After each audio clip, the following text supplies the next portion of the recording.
we believe that the patients may had a very severe anaphylaxis and then anaphylactic shock. Second, with the very low blood pressure, 50/30, and heart rate around 40. So we started the CPR rapidly. We can see the rash here on the shoulder and on the chest, and then the patients have maybe 30 minutes of CPR to get a ROSC. However, when the patient got a ROSC after CPR, the heart condition remains very low and needs a large dose of epinephrine to maintain blood pressure, and the dose of epinephrine still increased. What happened to this patient? Also, we placed a transesophageal echo probe to the patients, and we found that the whole heart constriction decreased, diffused, not a very local ventricular wall movement decreased, but the whole heart, the ventricular wall contraction decreased a lot. And according to this transesophageal echo results, we transfer these patients to the intensive care unit, and then the patients got support from the ECMO and IABP, and then after 3 days of ECMO and 5 days of IABP, the patients recovered and with a normal heart function. So here is the whole procedure of the patients. During the operation day, the patients got a very severe anaphylactic shock, and then although she got a ROSC after the CPR, but the patients still need a very high level of epi and non-epi, and then received ECMO and then transferred to the ICU. Because we have a very clear diagnosis from the transesophageal echo that the heart function is very low, and then with the support of the ECMO and IABP, the patients recovered and transferred to the general ward, and then recovered fully and got discharged from the hospital.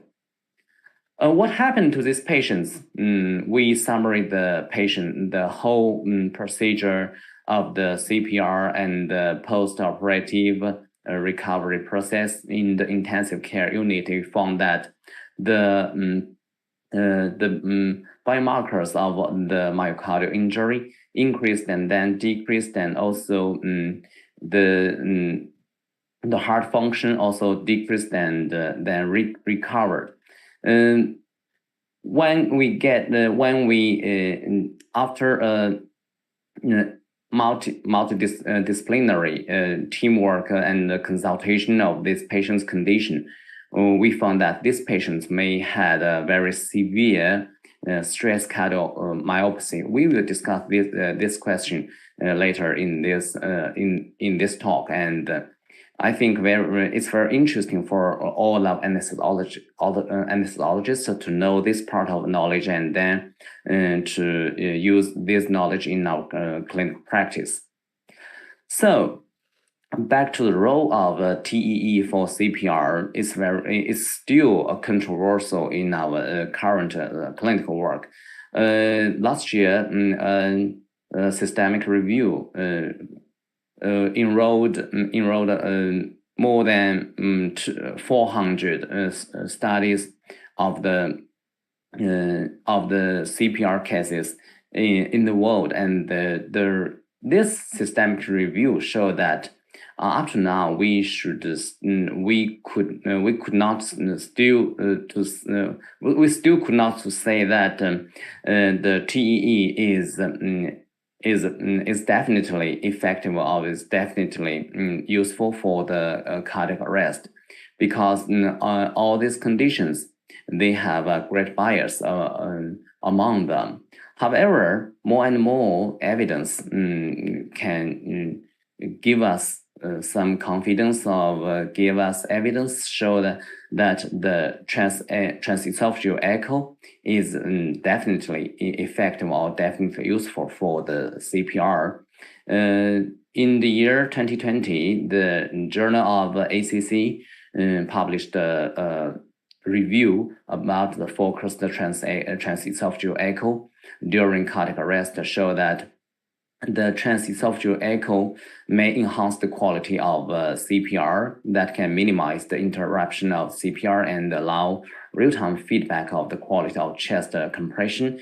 And also the transesophageal echo has a very important diagnostic role that can identify the potential treatable pathologies and intra and perioperative cardiac arrest procedure guidance, and also the immediate transesophageal echo have some prognostic roles for the CPR that can give us some continuous imaging of the cardiac function. And also another paper from the circulation journal, the year 2020, said that the transesophageal echo can provide valuable information without interrupting CPR procedures. It is hoped that this work can facilitate the transesophageal echo directed efficient CPR. And here in this paper, they also suggested the very simple navigation transesophageal echo at the very beginning of the CPR, and then transfer to a focused transesophageal echo to find the etiology of the CPR, and then a very secure transesophageal echo to make the patient's CPR much effective and much efficient. So what will happen after the patients got a ROSC after CPR or after the perioperative cardiac arrest? Actually, more than 1/3 to half of our patients who had a very severe condition, a very hard condition of perioperative cardiac arrest, will develop a Takotsubo cardiomyopathy, also Takotsubo syndrome, just like what I have mentioned before, the stress cardiomyopathy. All these conditions, they have different names, but they have the same pathophysiology mechanism. And what is the Takotsubo myopathy of all these patients? Takotsubo also the stress cardiomyopathy can be induced by emotional or physical conditions and have some reversible outcome after the ROSC of the perioperative cardiac arrest. Here listed the risk factors for the cardiomyopathy, stress cardiomyopathy. We can see that many emotional triggers on the physical triggers can induce the stress cardiomyopathy. For the emotional triggers, even the depression and some other things. And for the physical triggers, the cardiac arrest, CPR, and the pheochromocytoma are all the triggers for the stress cardiomyopathy. And you have 2 minutes. You have 2 minutes, Senlo. Okay, I got it. I have maybe 2 to 3 slides. Thank you, Professor Hong. And for the diagnosis of stress cardiomyopathy, we can use the markers of myocardial injury, such as the BNP, NT-proBNP, and also some other troponin I, and also the inflammatory markers such as C-reaction protein and interleukins.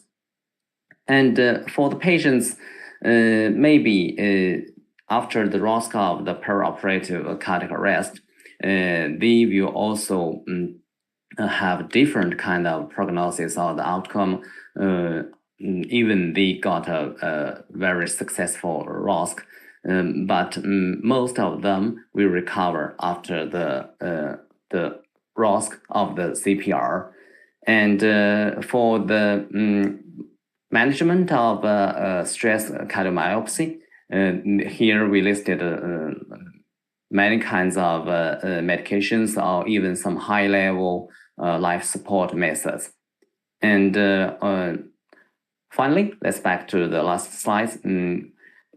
After the patients, when the patients got a perioperative cardiac arrest, we can give the patients a very high-level monitoring and CPR. And when the patients recovered from the perioperative cardiac arrest, maybe 1/3 to half of them will have a stress cardiomyopathy, but the stress cardiomyopathy is a reversible and a relatively good prognosis condition. So we can still give patients some more support to get a full recovery after the perioperative cardiac arrest. So that's the whole presentation of my topic, and thank you again for the invitation. And I'm looking forward to this discussion in the panel discussion section. Okay, thank you.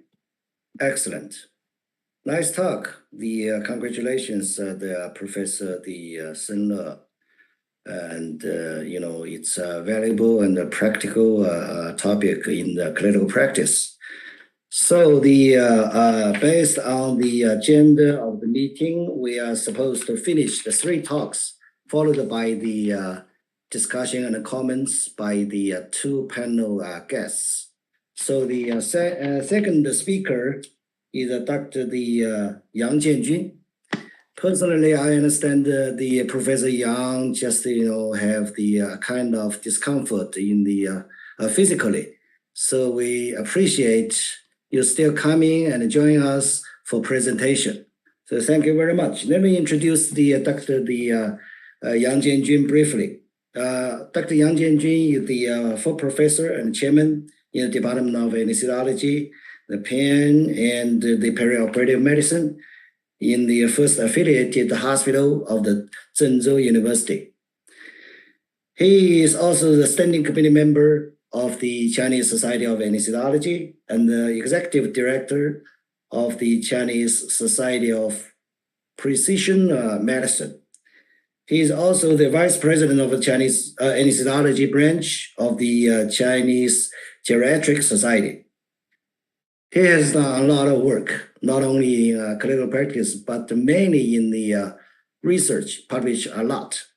He also the editorial and the reviewer for more than 100 journals, international journals included.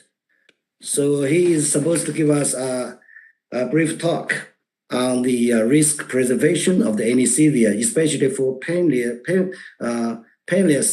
diagnosis, clinical diagnosis, and the surgical or minor surgical procedure, how to handle that and deal with that. Please join me to welcome the Professor Yang Jianjun. Thank you. Thank you, Professor Huang.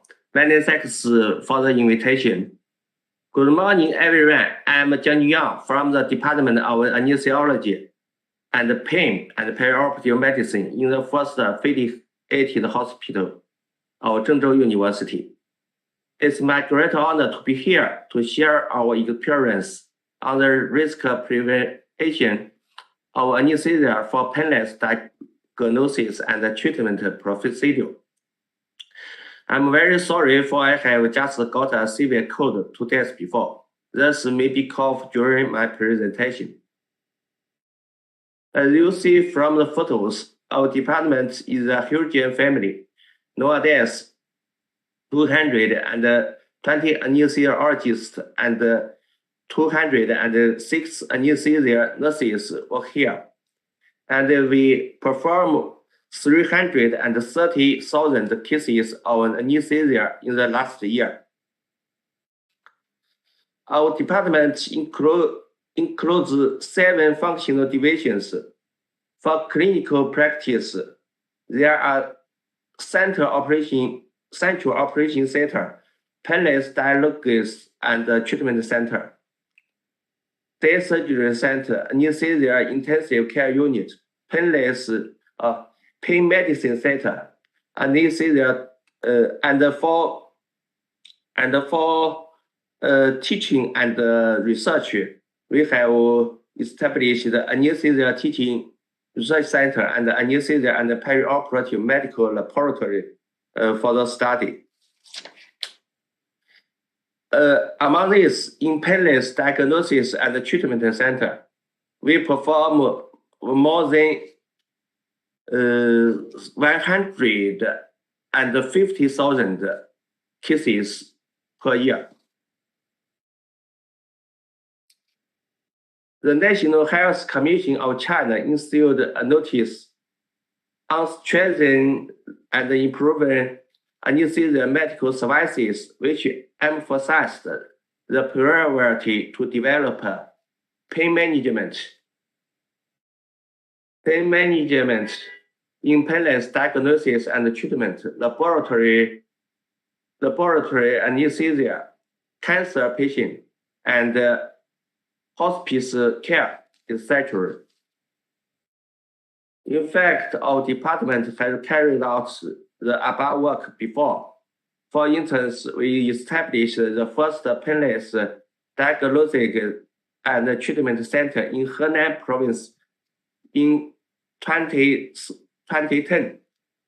Then our center became the National Comfort Medicine training base in 2016.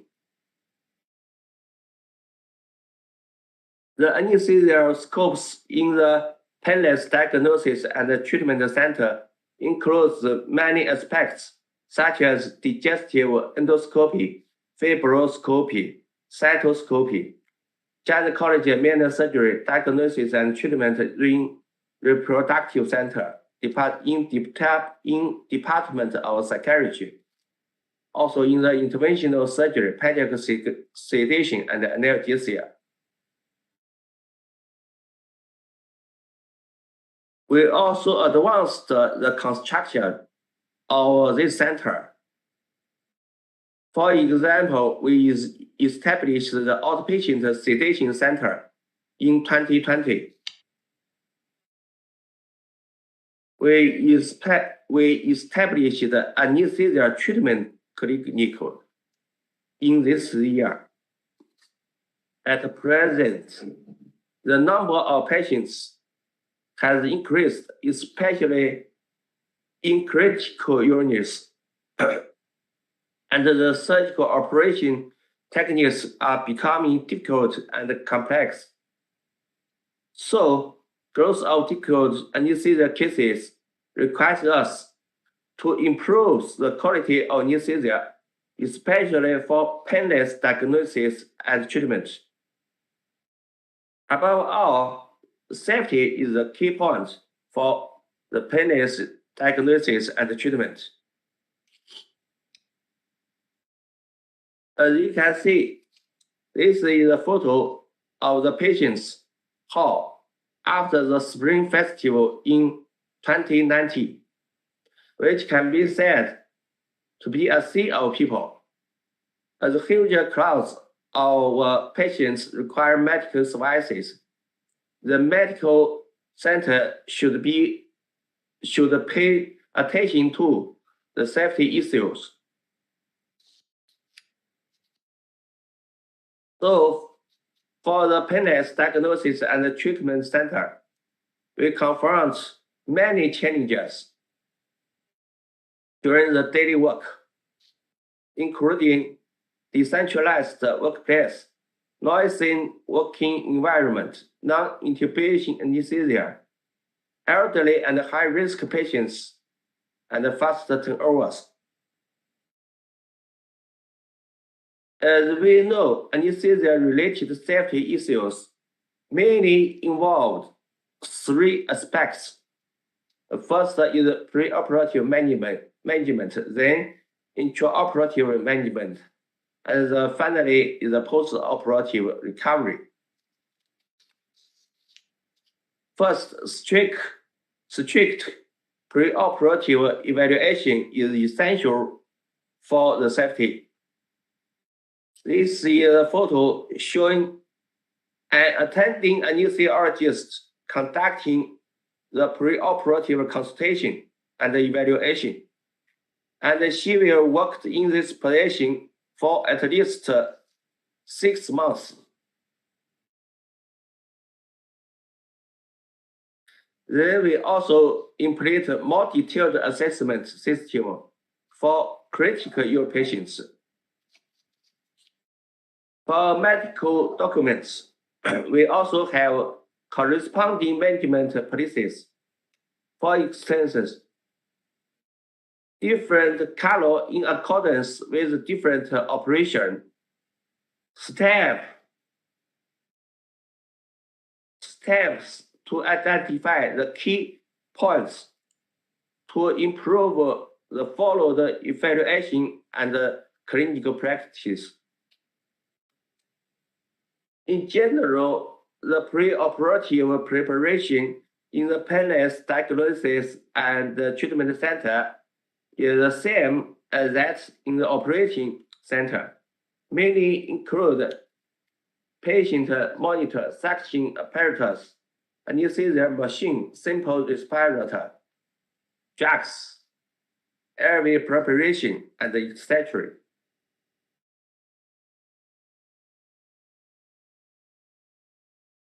This is the cabinet our this is the intelligent cabinet of the anesthesia drugs and consumptions. Each operation room equips one of this machine, one of this cabinet.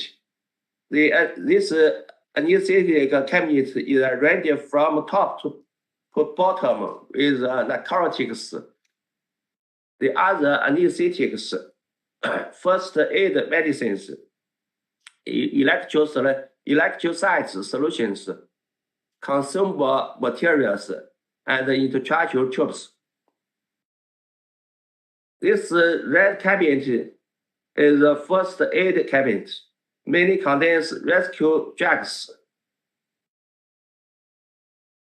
related equipment. On top of it is defibrillate.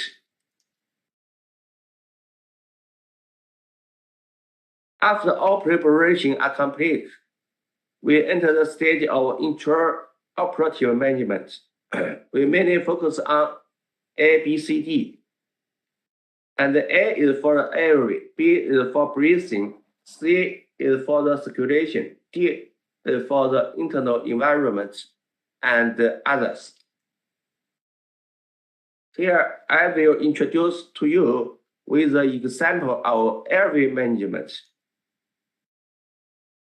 The first problem faced by the anesthesiologist always be airway management. Firstly, patient risk factors related to difficult airway mainly include high risk of reflux aspiration. Length of upper incisors is relatively long. Mouth opening distance, cerebral distance is less than 5 centimeters. Thick neck circumference, short neck, malleability rating greater than 2. The mandible cannot touch the chest and cannot be tilted back. Stiffness and stenosis of the upper pelvic mass occupation of Ellis. And the secondary factors is the operation factors related to difficult airway, mainly include throat injury and edema, confirmation, bleeding, airway occupied during operation, inexperienced doctors, and new technology implements. Third, anesthesia factors for this difficult airway mainly include laryngospasm, bronchospasm, inadequate preparation, inadequate preoperative preparation, failure to observe closely and handle in time, unskilled handling of difficult airways. The management of this difficult airways based on our appearance may be include early identifying of difficult areas and fully pre-oxygen, communicating with the doctors and to be familiar with the influence of the related operations on the airway, strengthen airway training for anesthesiologists, increase airway management equipment, monitoring and timely treatment. These pictures, for example, show some airway management equipment in our departments, the tubes and the laryngoscopes. This is a new type of laryngeal mask. This is a gastroscope laryngeal mask. We could see that there are two channels in these masks. One is a gastroscope channel, and the other is for the airway tract, for breath or for ventilation. So this kind of laryngeal mask will secure the many difficult areas during the procedures. For this, the patient is so fat, and she will conduct a gastroendoscopic. We have inserted the gastroscopic laryngeal mask to implant to secure his airway, her airway. Respiratory monitoring should be stressed during non-intubation anesthesia to preserve the fluent airway tract. In clinical practice, anesthesiologists can ensure smooth breathing by observing chest modulation, oscillation of breath sounds, and monitoring the above parameters. This is a photo. The two photos on the left is the basic vital signs displayed on the monitor, and the right is the respiratory parameters shown on the anesthesia machine. Post-operative recovery is very, very important for the painless diagnosis and in treatment. First, we should focus on the consciousness, the airway status, the circulation stability, and the mobility of the limbs. The steward scores table is still commonly used to assess post-operative recovery of the patients. This evaluation system may be mainly includes three parts. The first is consciousness, second is airway potency, and limb mortality. All the patients in the clinic with stewards should be masked, then 6 should be equal to 6. That could be discharged from the PICU or from the hospital. For patients with special conditions, a signboard, this is a signboard, should be hung to remind the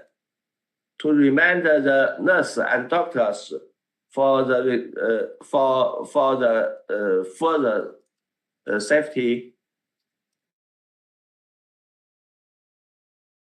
Here are the emergencies handling progress and the emergency place, including bronchospasm, laryngeal spasm, pneumoreflex, reflex aspiration, respiratory depression, and allergy.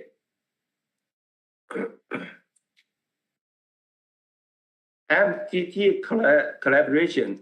MTT is referred to multiple disciplinary treatment. We rigorously advocate MTT for patients with multiple complications. Preoperative multiple disciplinary consolidation to evaluate and improve organ functions, formulate the best treatment plan. Intraoperation includes discipline collaboration, complications management. Post-operation may be referred to patient outcome follow-up. We must take attention to the first aid and visitation, mainly in collaboration with the Department of Emergency and Intensive Care Unit.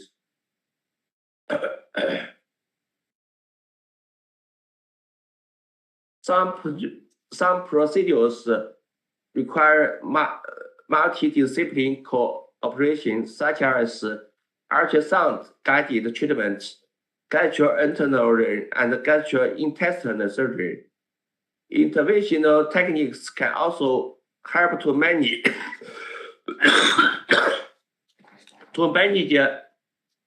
intraoperative bleeding. The management of mediastinal emphasis in gastrointestinal depends on the compression performed by thoracic surgery. Multidisciplinary attention should be used to the patient's outcome and follow-up.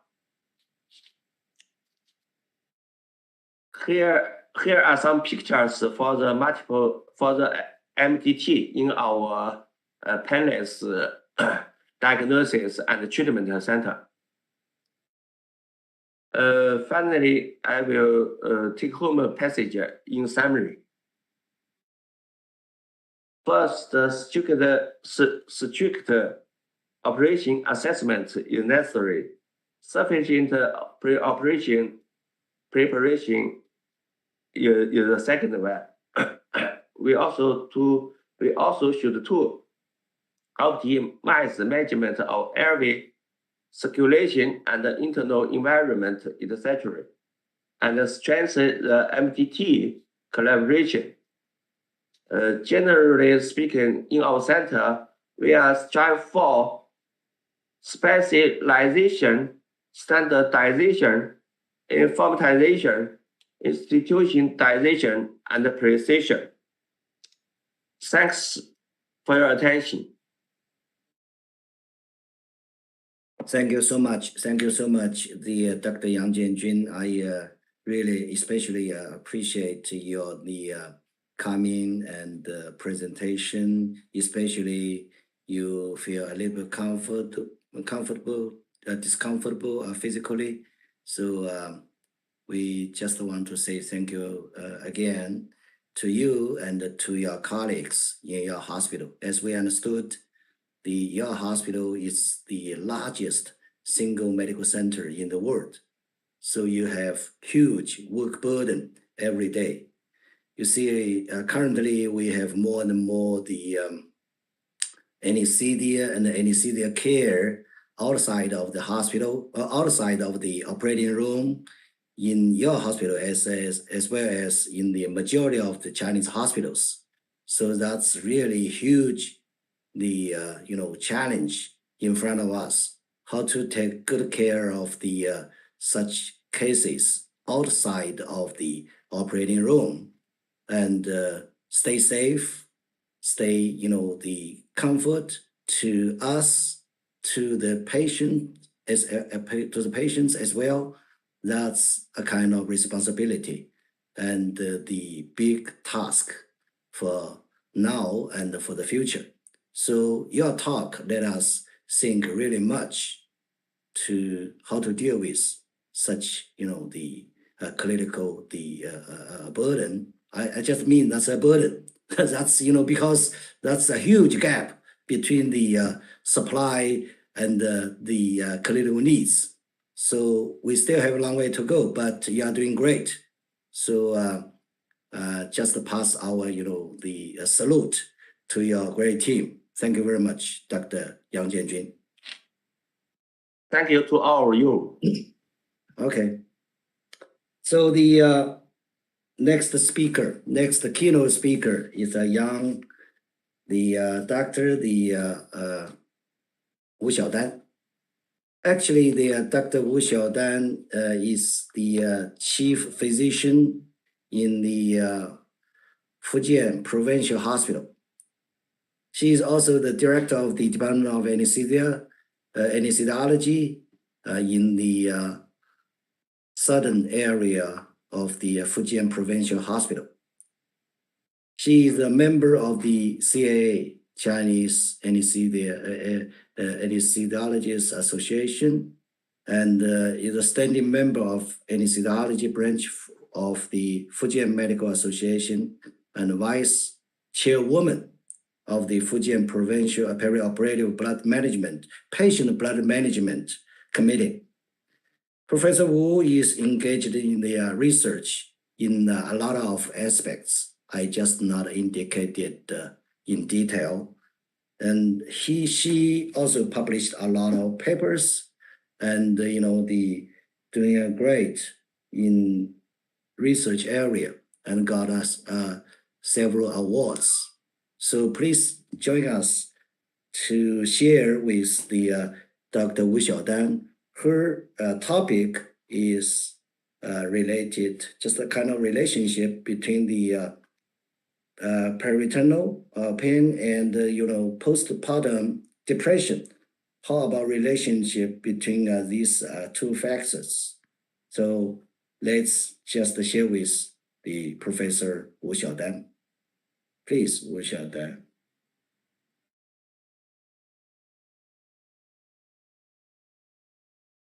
Are you there? Okay, I'm here. Can you hear me? Clearly. Okay. Good morning, dear Chairman, Professor, panel guests, Professor Xiang Dong and Professor Ya Hong, and Anesthesia Fellows. I'm Wu Xiaodan from Jinshan branch of Fujian Provincial Hospital. Thank you for having a chance to participate in my topic today is relationship between the perinatal pain and postpartum depression. A new baby should be crystallization for life, a continuation of life. So the birth of child should be a happy journey that filled with excitement, anticipation, and joy. However, there are always wind and waves in the journey. To new mother, postpartum depression is a calamity that has to experience. February 2017, a young woman jumped her death with her own child in Guangzhou. May 2019, a 27-year-old new mother met death by drawing with her 3 sons in Sichuan. Only a month later, also in Sichuan province, another tragic event repetition. In this way, the fresh life fade away in a hurry. We know from the suicide note that postpartum depression is at the bottom of all tragedies. There are data suggest that postpartum depression are associated with increased risk of disability and mortality due to suicide, with suicide accounting for approximately 20% of postpartum deaths.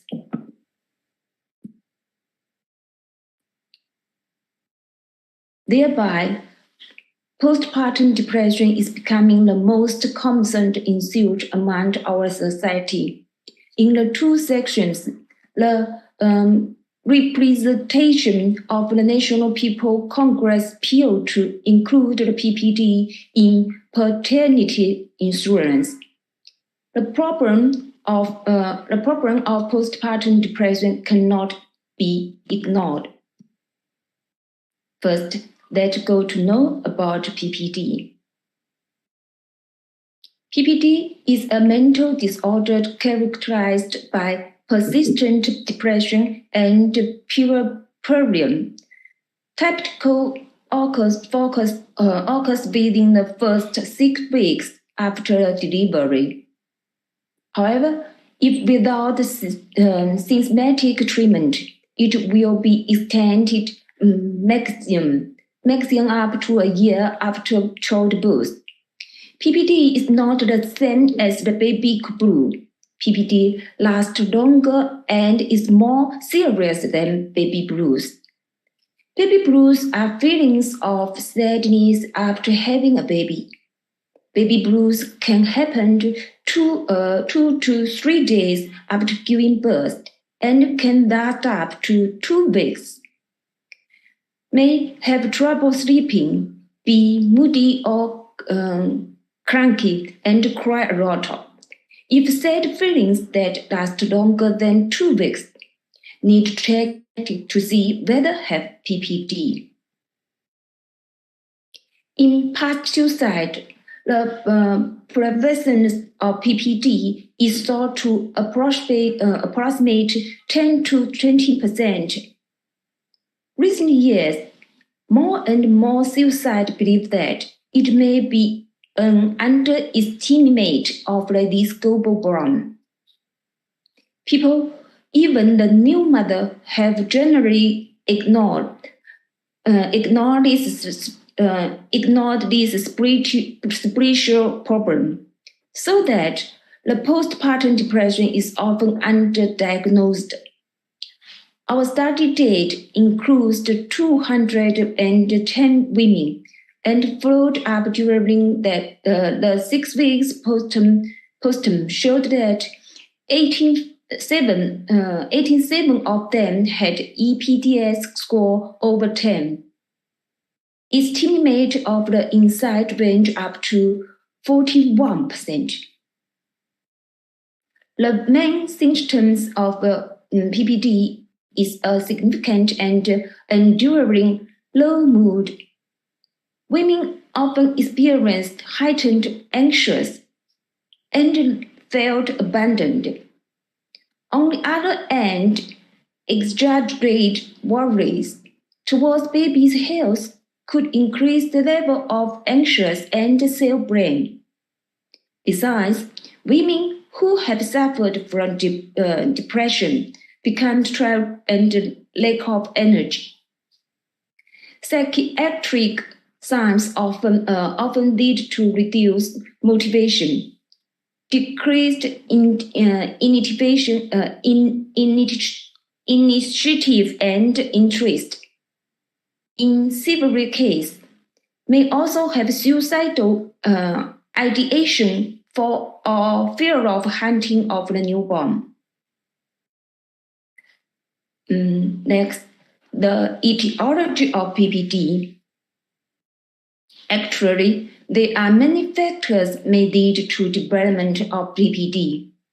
Taken in totality, they can be classified into 2 mild groups: psychosocial and physiological. In respect of psychosocial, the cause was further subdivided into external and internal, including abortion, domestic violence, relationship, and social support are the media in which many induced PPD. Well, when a woman who have history of depression or unhappiness in pregnancy or family history of any psychiatric illness, the probability of postpartum depression will be greatly increased. When we focus on psychological, the neuroendocrine bear of the brunt of factors because around the time of delivery, there are substantial fluctuation in the levels several hormones, special estrogen that may relax adverse emotion. After pregnancy, hormone levels are changing. Hormones are chemical in the body, so help control emotions and mood. During pregnancy, the body has high levels of hormones estrogen. But in the first 24 hours after giving birth, the hormones go back to the normal levels. This rapid drop in hormone levels may lead to PPD. Besides, low level of thyroid hormones. The thyroid is a gland that helps body use and store energy from food. Also, the equal importance influence of genetic. Family history of psychiatric illness may increase the incidence of PPD. Genes are part of our body's cells that store instructions for the way your body grows and works. Genes are passed from parents to the children. Depression is more common in people whose family member have depression. Moreover, the impact of obstetrics should not be overlooked. Postpartum complications like pelvic floor dysfunction make women experience much stress and anxious. Pain severity is aggravate caused by obstetrics. Use of assisted reproductive technologies and prolonged labor and aggravate pain severity can cause depression, anxiety, and sleep disturbance. Besides, cesarean section is considered independent risk factors of PPD. And psychological stress by fear of pain result in enhanced stress include PPD. And just mentioned, aggravate pain severity during labor and birth may cause PPD. We want to further explore the relationship. Recent year, a growing body of literature has focused on the interaction between the depressed and pain symptoms.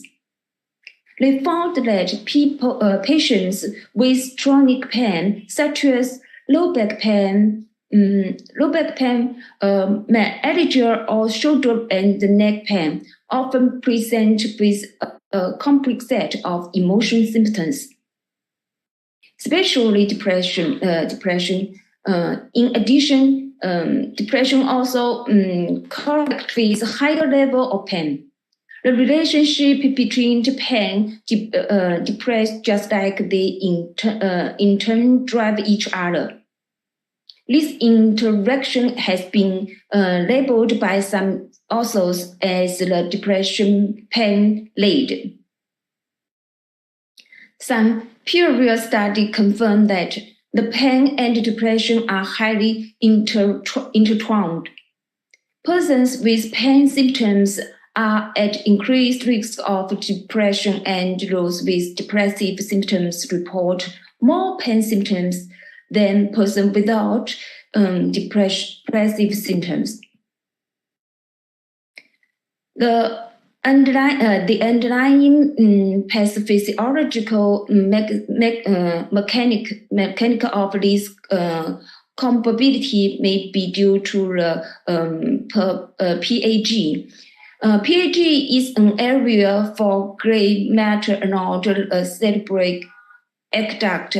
The mind structure connects the limbic system, brain, polemic, noxious stimuli, including pain activity, the PAG, and then transmit to cerebral contact. Meanwhile, some emotion signal of the limbic symptoms like depression also regulated by PAG. Therefore, a portion contact between the pain and depression are formed. Single amplification and then forms the pain depression phenomena. In addition to this, the last few years, a growing number of studies try to understand the molecular mechanism of the compatibility of pain and mood disorder.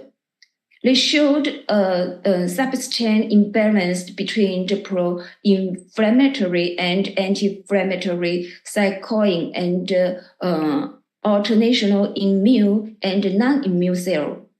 The pro-inflammatory cycling, such as IL-6, IL-1 beta, and TNFR, were found to be increased in cerebrospinal fluid, and some function area in the blind or patient and rodent model with complex regional pain symptoms. The same trend was observed in recent models which displayed anxious or depression. On the other hand, anti-inflammatory coincide like IL-10 and INR level were lower in the cerebral cortex, hippocampus, and medulla in red matter with comorbid neuropathic pain and the depression. In addition, glial cells like microglia and astroglia also contribute to crosstalk between the immune system and the nervous system. Microglia active were observed in a medulla and hippocampus, where astrogliosis was reported in the hippocampus, amygdala, and PAG. Now, the question is, does the phenomenon also exist in lying in women? A fascinating study by Simili in 2014 gave a post answer. They recruit preliminary women and randomized them to the music group or control group. Women in the music group can enjoy and any song they like during labor, while the control group can't. The pain-intensive anxiety level and the satisfaction rate during postpartum were measured. And they were excited to find that using music therapy during labor can decrease the postpartum negative emotion and also the post-pain. Meanwhile, retrospective surveys that consist of 5,315 sincerely section papers report that post-pain sensitivity was positively correct to PPD. Women who visited a postpartum clinic were screened for depression using the Edinburgh Postnatal Depression Scale by the clinical workers for University of Michigan. By logical regression, they found that other than having a history of depression and or anxiety, women with post-pain, especially pelvic pain, also included associated with a positive post-pain depression scale. Therefore, conclude that more attention should be taken to take into consideration in depression screening when women present with persistent postpartum pain, because these women may be at high risk of development postpartum depression. And another study was further arrest that epidural anesthesia can reduce the incidence of postpartum by elevate the labor pain. In 2020, we focused on this problem and did a prospective study, 10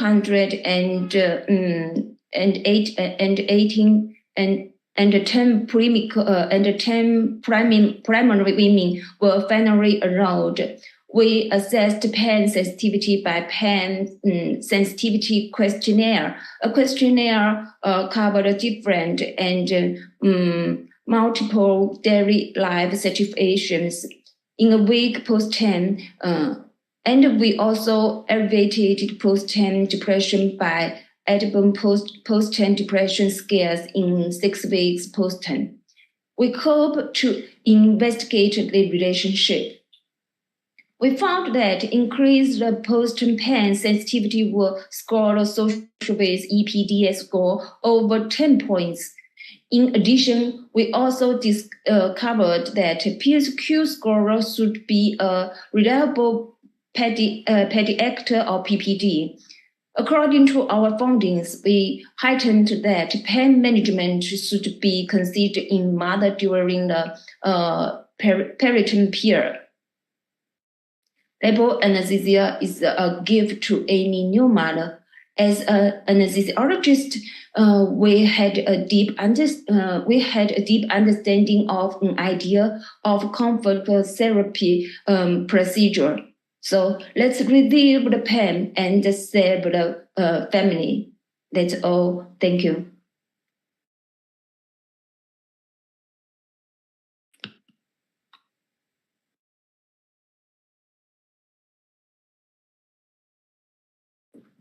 Okay, thank you very much, Dr. Wu Xiaodan. And I think we saved the around 10 minutes for the Q&A. So we just welcome our 2 panel guests, the Dr. Chen Xiangdong and Dr. Gong Yahong. They are waiting for your talk, and their responsibility just to encourage our audiences to have, the nice discussions. Before the Q&A, I think the Dr. Chen Xiangdong and Dr. Gong Yahong they want to give some comments. But firstly, let me introduce our 2 panel guests briefly. Firstly, the Dr. Chen Xiangdong. I just introduced with his 4 main titles as follows. Firstly, he is a current chairman and a professor in the Department of Anesthesiology, Union Hospital of the Tongji Medical University, Huazhong University of Science and Technology.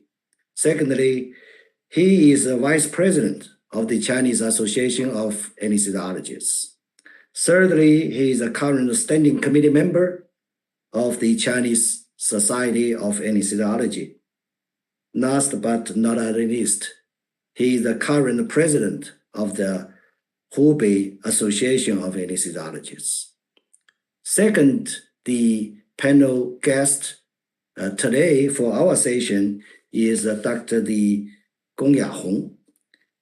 Actually, Gong Yahong is originally from the Huazhong Medical University a long time ago, but she's still quite young in our department. Dr. Gong Yahong is associate professor of the anesthesiology in the Peking Union Medical College Hospital. She is also the secretary of the Chinese Society of Anesthesiology, and she is the vice president of the Young's Committee member of the Beijing Society of Anesthesiology. Her clinical interests include the cardiothoracic anesthesia and airway management. And she has done a lot, not only in the clinical practice and clinical related research, and also a lot of work and the contributions to our societies, such as the Chinese Society of Anesthesiology. So just welcome our two panel guests to give your comments first and raise your possible questions to our keynote speakers as well as to our audiences. Please. Thank you. Thank you, Professor Huang. I think maybe Professor Chen Xiandong will be here with us in a few minutes. So please allow me to begin first. Thank you for the three distinguished speakers. Hold on a second. The Yahong, someone cannot give a hand. Yeah, just turn off the screen with your slides so we can see each other more clearly. Yeah, that looks even much better. Go ahead. Thank you. Yeah. Thank you. Thank you for the three excellent speakers. You have presented us excellent speeches, and I think I've learned a lot. And I believe that all the audience, have learned a lot from you. Actually, I'm very impressed by the critical cases presented by Dr. Shen Le. So I believe that most of us have experienced the critical moment in our daily practice. And some major events can be estimated preoperatively. For example, the patient is critically ill, so the detailed management can be planned previously. But an allergic shock or anaphylactic shock is a pure encounter. And actually, I think it is not rare nowadays in our daily practice with the wide use of antibiotics. So here, in order to decrease the morbidity and the mortality of that anaphylactic shock, we need to figure out some questions. For example, what is the most common causes for intraoperative anaphylactic shock? Is there a way to help with early detection of the anaphylactic shock? What is the cause of an allergy-induced refractory shock? So please, Dr. Shen Le, can you briefly talk about it? Okay, thank you, Yahong, and great thanks for your comments on the first talk about the critical care patients, especially those patients who got a perioperative cardiac arrest, and it's a very big challenge for all our anesthesiologists, and it's also a very tough question or tough challenge for all the patients, because none of our patients would like to have such a hard experience during their procedure or during their surgery. And just as you have mentioned in your comments that we may meet many kinds of perioperative cardiac arrest patients in our daily clinical practice. Just as I estimated that maybe each of anesthesiologists we will have 3 to 5 cases of perioperative cardiac arrest in all of whole clinical work years, maybe 30 to 40 years. Everyone may have experience of 3 to 5 cases of cardiac arrest patients during our anesthesia. And also, as you mentioned in your comments, that anaphylaxis and anaphylactic shock is a major cause of all the perioperative cardiac arrest in not only our center but also in all the other centers of the world. And for the anaphylaxis and anaphylactic shock, in our center, and we both in the same center, we know well the clinical practice in our center, and that most causes of anaphylaxis or the anaphylactic shock should be due to the use of antibiotics, especially with the patients who have the past history of allergies, not only the allergies to the antibiotics, but also the allergies to the other drugs or the other things. They may be the high-risk patients of anaphylaxis or anaphylactic shock, and even anaphylaxis and anaphylactic shock-induced cardiac arrest during an anesthesia procedure. And this year, we just summarized all the patients who had anaphylactic shock during the anesthesia, and up to now there are more than 10 patients who had anaphylactic shock after the anesthesia when they received some kinds of drugs. And we also analyzed the cause of anaphylactic shock of all these patients. We found that more than half of them were caused by the antibiotics. And then maybe one to two cases were their anaphylactic shock were induced by the anesthetics rocuronium and propofol. One patient due to rocuronium and one patient due to propofol, and the rest 2 to 3 patients due to the other unknown reasons that cause their anaphylactic shock.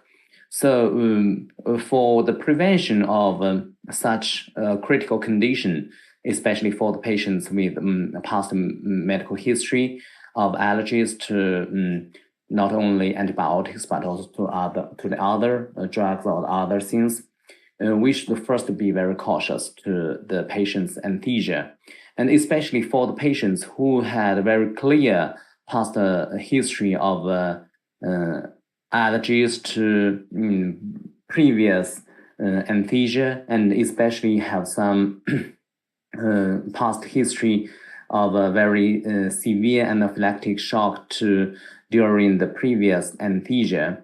We may do some drug test before the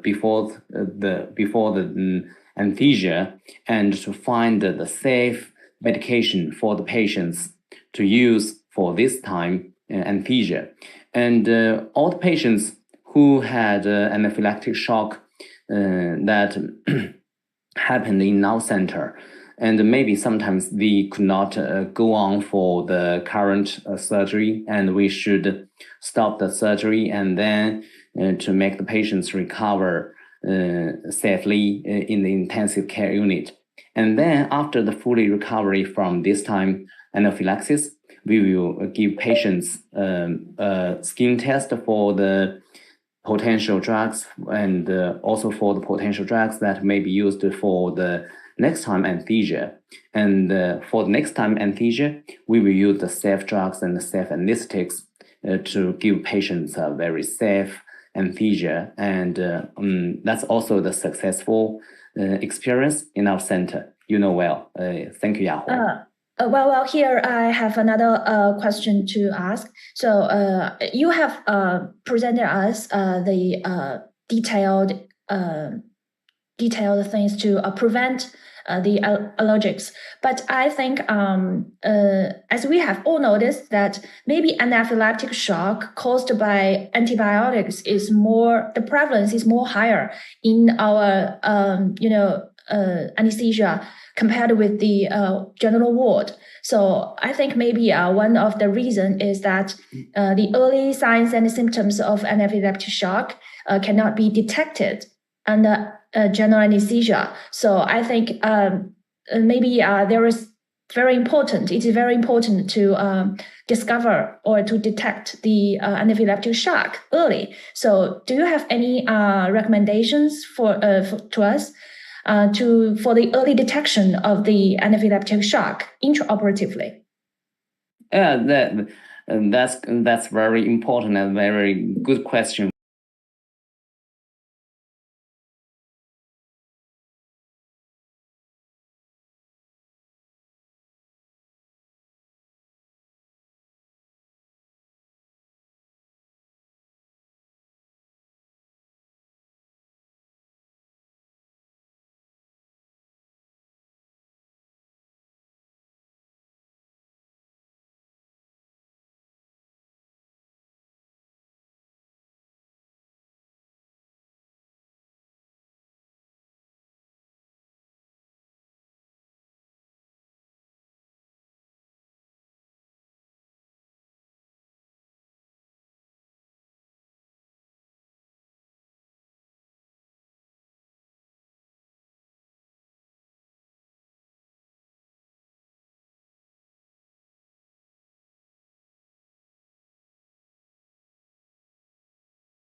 Severe anaphylactic shock.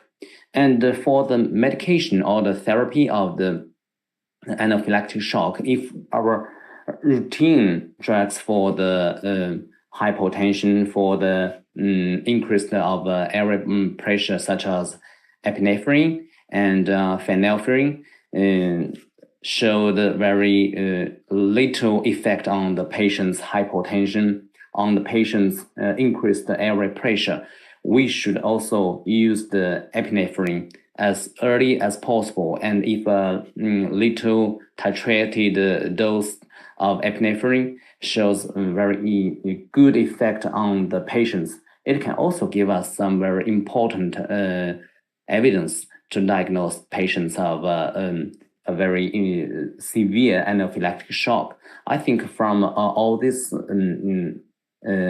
things, all the for the patient's history, for the patient's symptoms, and for the patient's effect to the medication, can give us more evidence or more more support to diagnose the patient's anaphylactic shock as early as possible. Thank you, Yahong. Thank you. Thank you. I see Professor Chen is here with me. Sorry, Yahong. I think we can get more information from Professor Huang. You know that Professor Huang leaded us to save many such kind of anaphylactic shock patients.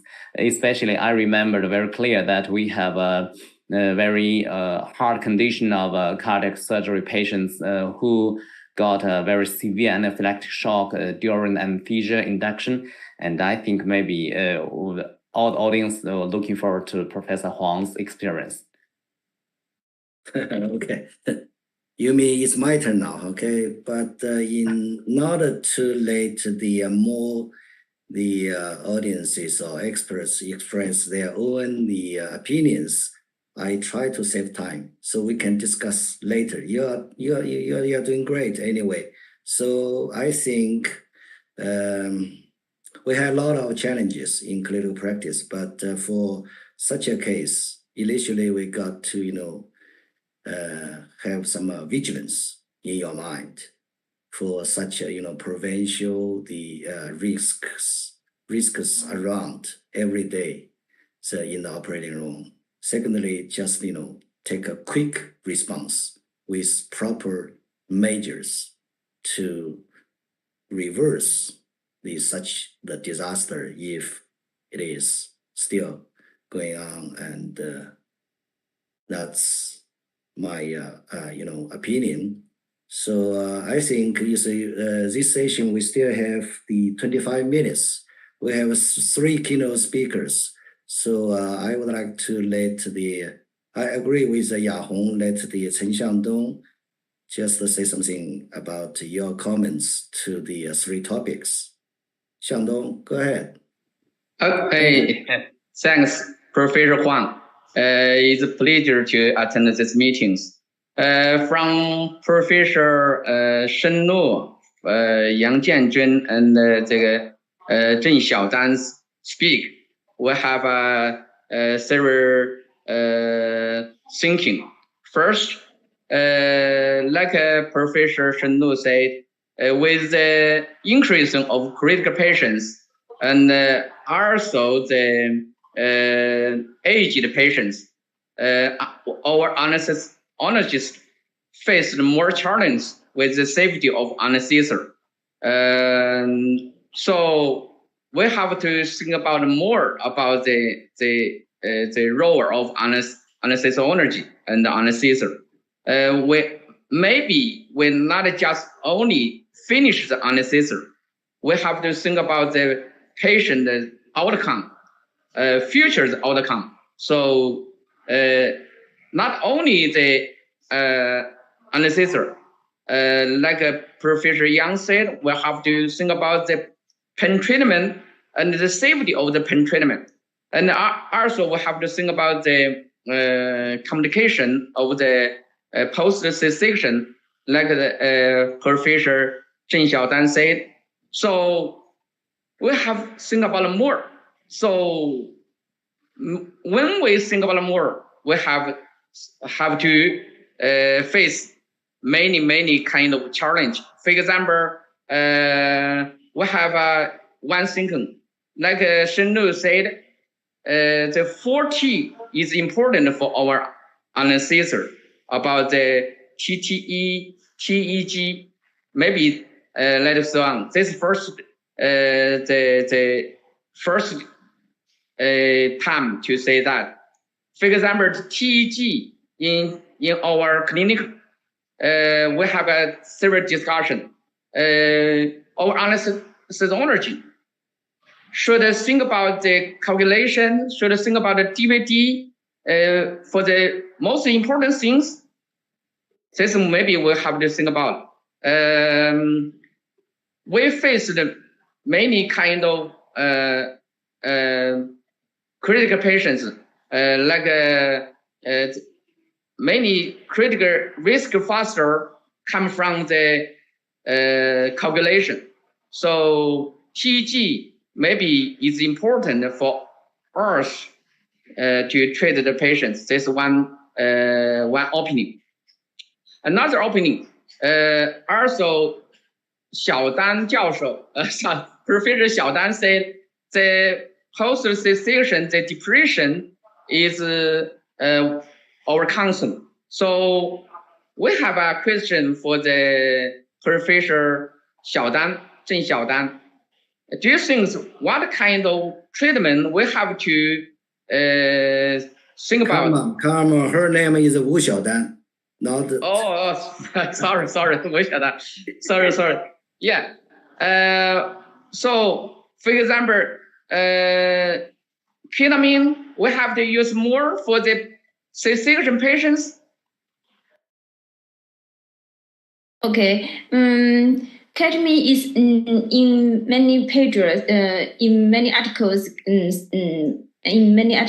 showed that ketamine is safe for used in postpartum depression. Maybe we have more tests to use ketamine. Maybe another CPI therapy have been developed to increase accessibility and address common help-seeking barriers, especially during panic period. So I often ask myself, what can we anesthesiologists do when facing the post-depression problem? I think as an anesthesiologist, we got a lot of work to do. To be specific, I think it is mainly divided into two aspects. It first is in the clinical, how to better help women to relieve the pain. Actually, the anesthesiologists they do make some contribute and achievements by the development and promotion of the labor anesthesia. But we also have a lot of ways to improve. To cite an example, the standardization of labor anesthesia technique. From a clinical viewpoint at present, there are many different technical methods of labor anesthesia in the country. Some like epidural blocks, some perform to combine spinal epidural anesthesia, and some anesthesists like to make a small hole in a small hole, but administration the drug in the epidural space, and the drug may have diffused to the space through the hole. Certainly, most of them are because that what they do with the teachers during the learning pace in the focus of time, habits are formed. I don't mean that this practice was wrong, but modern medicine is evidence-based medicine. So maybe identified a standard way can be proved to be best energetic efficacy, and generalized to the whole country should be a better choice for the national maternity. Another aspect, we also need to free up some energy to think about what can we do next. May require the means of scientific research to develop and innovate. As the instance, researchers are full of about the develop new use of the old drug in the possible mechanic. Say the ketamine used to be strong energy in substance anesthetic. Recent years, a lot of work has been done on it, antidepressant effect and magazine, and a new drug based on ketamine have been developed with defined therapeutic effect in the regard. So it is drug equal use for PPD. Maybe we do some clinical research to obtain some evidence-based medical evidence. So I think Professor Xiangdong is better in this field, and maybe you can give us more about it. Thank you.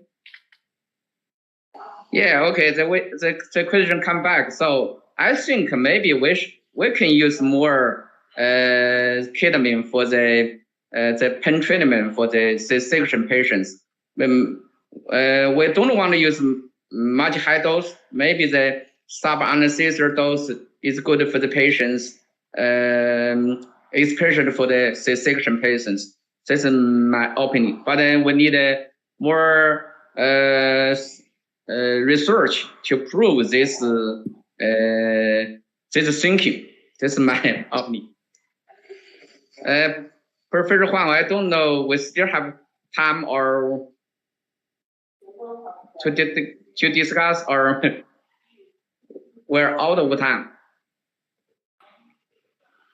If we still have time, maybe we can discuss more about the C-section patients. For example, recently in China, the general anesthesia increasing for the C-section patients, but we don't know how the outcome is better for general anesthesia and the epidural on the spinal anesthesia. So I heard in some hospital, maybe the most C-section patients is general anesthesia, but most hospital, maybe the spinal anesthesia and the epidural anesthesia used more.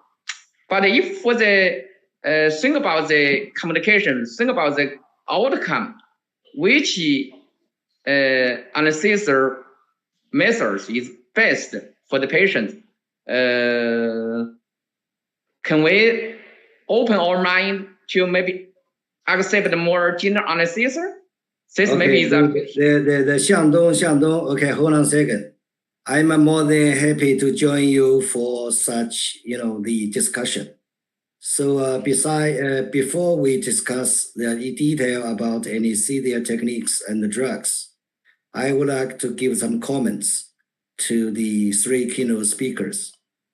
Firstly, to the Dr. Senle, I think the anesthesia, the professionals, we are so well the self-confidence to our cases, not only the daily common ones, but also to the all different kinds of high risks. So we always meet just the so-called sudden cases. That's unexpected. So just like the Dr. Senle mentioned this morning, so we always well prepared for such a case, regardless any kind of reason. I think 4 areas should be emphasized. First one, early screen. Before the operation or pre-operative visit, we got to screen the all potential risks for such surgical cases. Secondly, about early detection. In clinical practice, we always emphasize the high vigilance in your mind.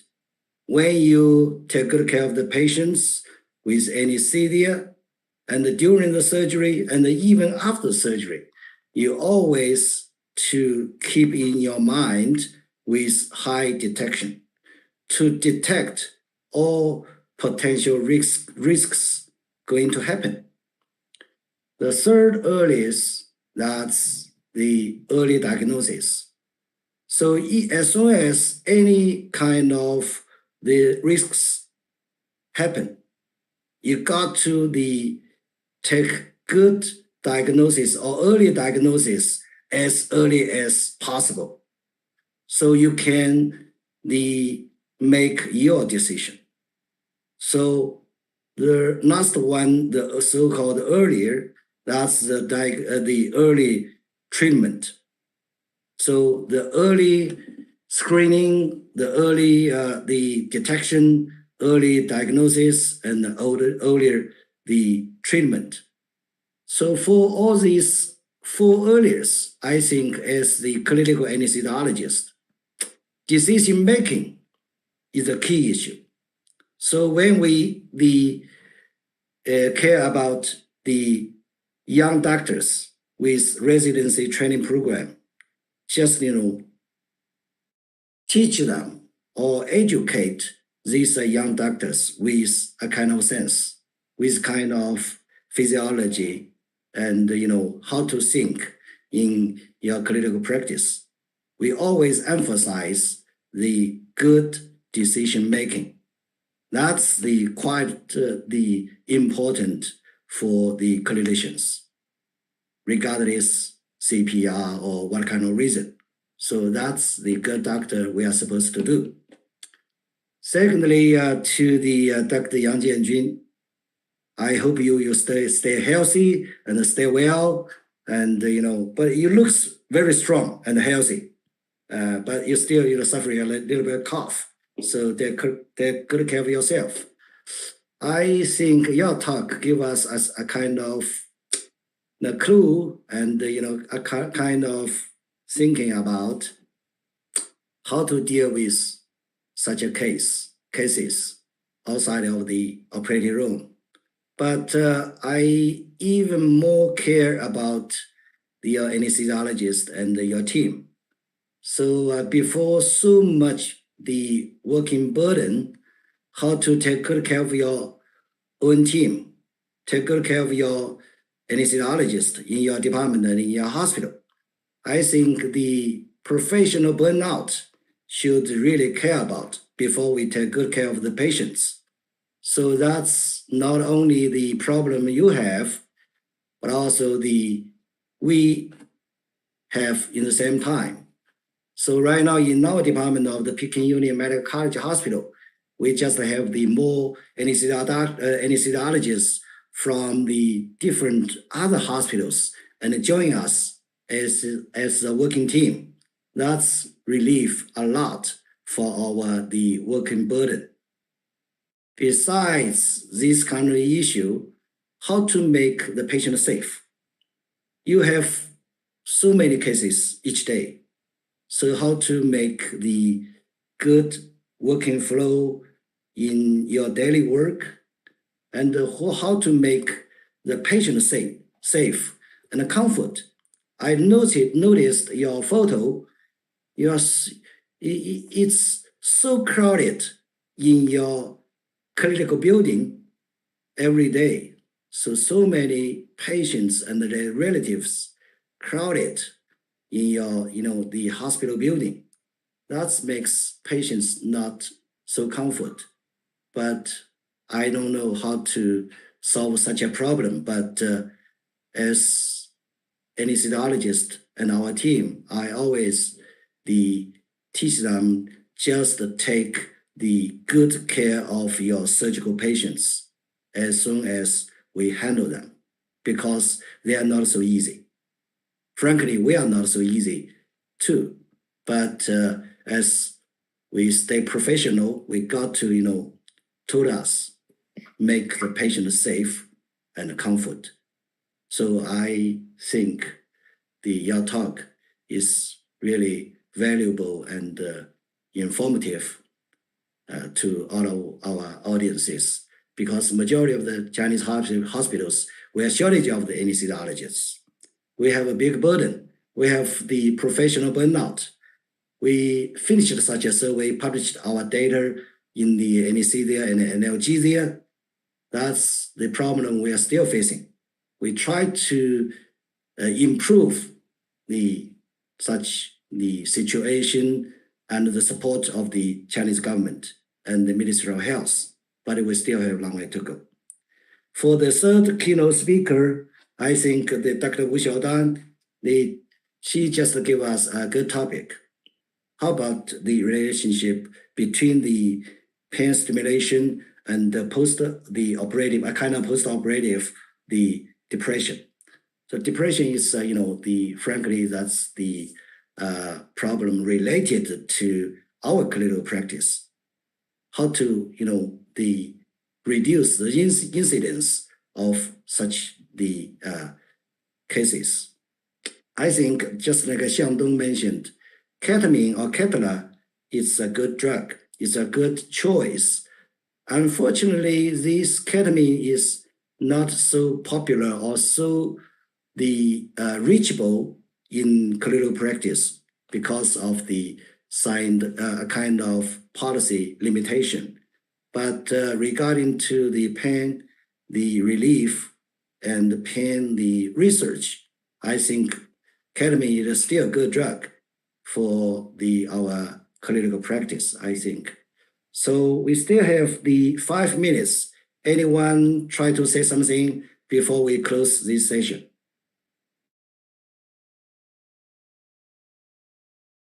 Ya Hong, that's your turn. Thank you, Professor Huang. I think you have given a beautiful ending for our, summary, a beautiful summary for this section. And I'm very impressed by your for early. And if I can, if you may allow me to add one more early, I think as for anaphylactic shock, there is one more early, a prevention, because I think nowadays more and more patients may have, allergic issues. So they may have encountered severe anaphylactic shock during past surgery, but because the information, I think maybe patient education is not sufficient. So when they undergo another surgery, the important information may still be missed. So I think the early information, the information transmission or communication between the hospitals, between the doctors and the patients is very important. So I think maybe nowadays some smart wearable devices is very popular. So maybe that important information can be, incorporated or into that kind of devices. So maybe I think it will help us a lot. Okay, Ya Hong, you see, I'm so humble. You see, I just mentioned the 4 earliest. That's the screening and the detection, diagnosis, and treatment. I'm prefer to change these 2 earliest based on your suggestion. That's early prevention, early detection, early the diagnosis, and early treatment. How about that? Yeah, I think it's great. Don't add additional one. We just keep it still the 4. Okay. Because we have 4, always 4. Okay. 4个伟大，4个公正，4个自信，对吧？所以4个麻醉，所以 we still keep the 4. Let's make this very stable in our mind and philosophy. Yeah. Okay, that's all. Thank you. Okay, thank you for your good suggestion. So I think we still have 3 minutes. We don't want to waste that. So I think that's good enough for our session. So as the host of this session, I would like to announce that's all for our session. And thank you all for all keynote speakers, the panel guests, and our audiences. Thank you for your precious time, especially today is a weekend. So thank you for your contribution and your participation and the discussion. Thank you very much. So the chairing is back to the moderator Richard, for the next session. Thank you very much. Thank you. Thank you, Professor Huang, and thank you to all of our speakers, Professor Shenle, Professor Yang Jianjun, Professor Wu Xiaodan, and thank you to our panel guests, Chen Xiangdong, Professor Gong Yahong, for your sharings and comments. I think this panel has been a very delightful discussion, and it has been a great start to the day. With that being said, this leads to our second panel. Our second panel will include keynotes on quality management at hospitals, perioperative brain health management, and neural circuits. Our moderator for this panel are Professor Li Tianzuo and Professor Guo Xiangyang. Professor Li is the chairman of Center for Anesthesiology at Beijing Shijitan Hospital of Capital Medical University. He is a council member and the academic secretary general of 13th Committee of the CSA.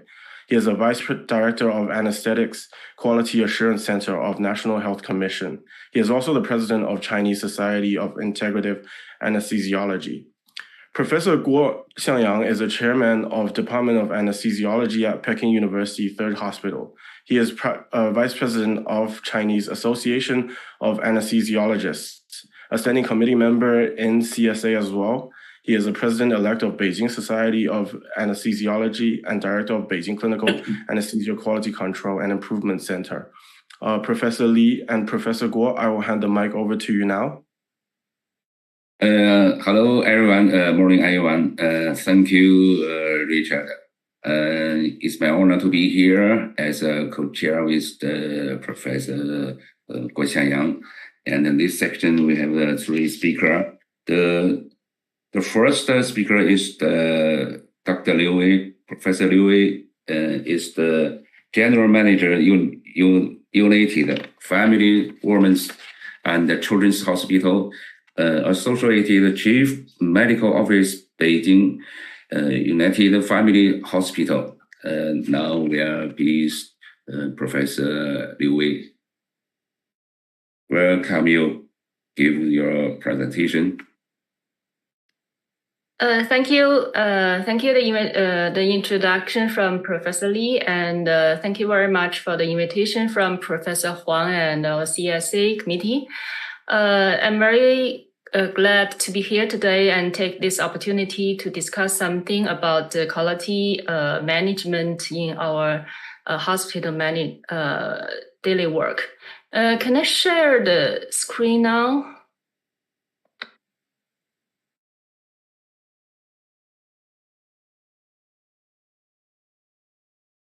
Yes, here we go.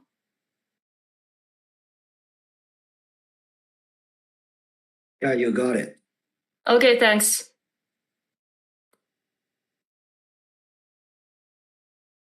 So today, my role is not only an anesthesiologist, but also a hospital manager. So I'd like to share something about the challenges in the quality management, how to step to success in our daily clinical practice with our quality improvement. Some of you may know that I work in the United Family Healthcare now, and this hospital, this organization founded 25 years ago by Roberta Lipson, an American girl from New York. And the United Family Hospital is one of the largest foreign invested healthcare currently in China. And 2 years later, this organization is acquired by the New Frontier, led by Anthony Liang Jinsong 先生 from Hong Kong. Now we have 10 hospitals throughout the whole China, plus one internet hospital and 14 clinics. And also the United Family Healthcare is recognized as one of the premium healthcare system nationwide. And almost is the first private hospital invested by the foreigners. And these are the pictures of our 10 hospitals allocated in Beijing, the first hospital in the network. And now we currently I work in the Beijing United Family Women's and Children's Hospital, which is founded and opened last year. And this year in 2022, we also have 2 new hospitals. One is in Beijing, and we're located very nearby, very close to Peking Union Medical College Hospital, maybe within 1 kilometers, and another located in Shenzhen. Since 25 years ago, the first day we opened in Beijing, the quality, the high quality is the major goal in our daily work. And in the journey of high quality, we passed the 7th accreditation in JCI, which is one of the international standard in the quality in the health medical quality, and also we passed the CAP accreditation for 7 times, and also the HIM 6. Why I talk about the institution I worked with? Actually, I joined this United Family Hospital 7 years ago, and after I joined this organization, I found that there are some differences in the quality management compared with the hospitals in the public field. In this hospital, we provide continuous medical services from prevention, disease diagnosis and treatment, and also the rehabilitation. Even the home care, we will send the nurses to patients' home to provide some cares which the patients is not very convenient to go to the hospital. That's why we need to cover the whole process, and the comprehensive service model across a full life cycle need us to pay more attention to the quality management.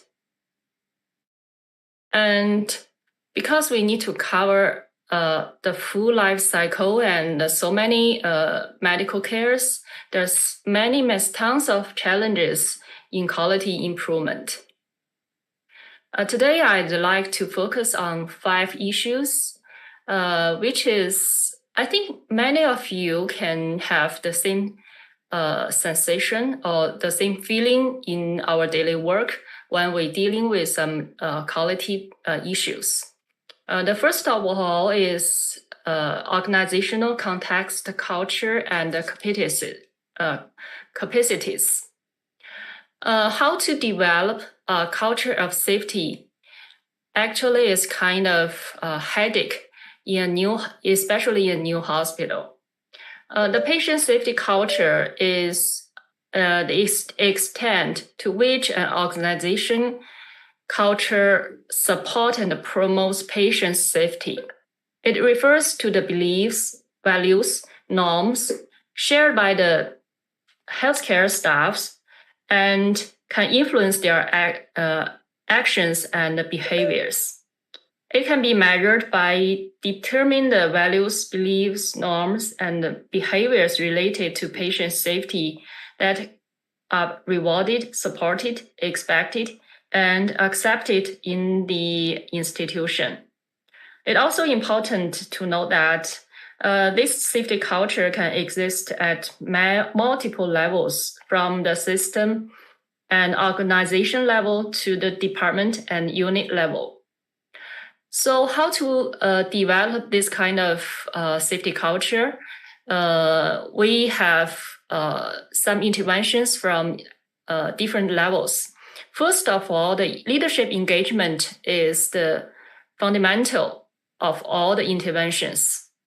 All the leadership in the hospital should know that the quality is the basis for the hospital development. And this kind of thinking should go through all the daily work. And we have the event reporting system. We have daily safety briefing. All the departments, the head nurses will gather online before we start the daily work in the morning at 8 o'clock with the hospital leadership, and to review the events and some potential complaints in the previous 24 hours. And also we have patient safety month event and analysis. Our QS department may analyze all the patient's complaints and the event reports every month and report to the corporational level QS committee. It means even Mr. Liang Jinsong may know all the hospitals from the network, the 10 hospitals, what happened, or the very essential event happened in the last month. And also we will talk about the following interventions or the following improvements after the essential event happens, what the improvements or what the plans we should do. And also we have patient safety champion, and all the staffs can nominate their the stars or the accountability person or the colleagues to be the UFHW star, to recognize he or her as one of the staff who are very emphasized on the patient safety and quality. This is the annual safety culture survey showed here, the last year's result. You can see that in the areas of strength in my hospital is the teamwork, organizational learning, and department lead support for patient safety. The percentage of the respondents to report the department leader considers staff suggestions or the reported that mistakenly the positive change is pretty high. It's even nearly to 90% or even more than that. But there also have some areas we need to potentially to be improved, like communication openness, staffing and the workplace, and the frequency of events reported. Since my hospital is just open last year, and this is very common that we have kind of short of hands, and so the respondents may report that the staffing and the workplace is not that good, and also the safety culture is not very well established. So the events report and the communication is not that good as well. All these data can be benchmarked with the international average benchmark. This is we compared with the US reported average culture survey. Here shows some examples. From the average percentage of respondents giving their working area as a patient safety grade, in my hospital, its average is 73% compared to the US average as 69%. It's a little bit higher even than the average in the US. And also although just now I mentioned the event reports not that good, but compared to the US average 46%, my hospital is a little bit higher even than that, but still have a lot of space to be improved. So we initiate some activities and events like Speak Up Campaign. Speak Up Campaign is actually an activity we hold in the whole hospital to train our staffs to speak out the events or the potential risk in the daily work, and also teach them how to use our system to get the event reported. We use an electronic system named like RiskMan to report all the events, and every staff, whatever the administrative staff or the medical staff or nurses, can log on this system to write anonymous or named themselves any kind of potential risk. And also we have a communication with our staffs and patients. We call it Patient Safety Awareness Month.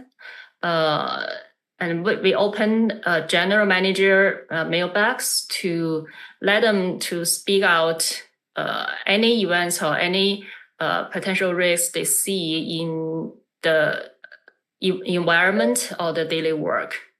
And the picture in the right is the UFHW champion I just mentioned. All these activities, we call it a proactive safety culture.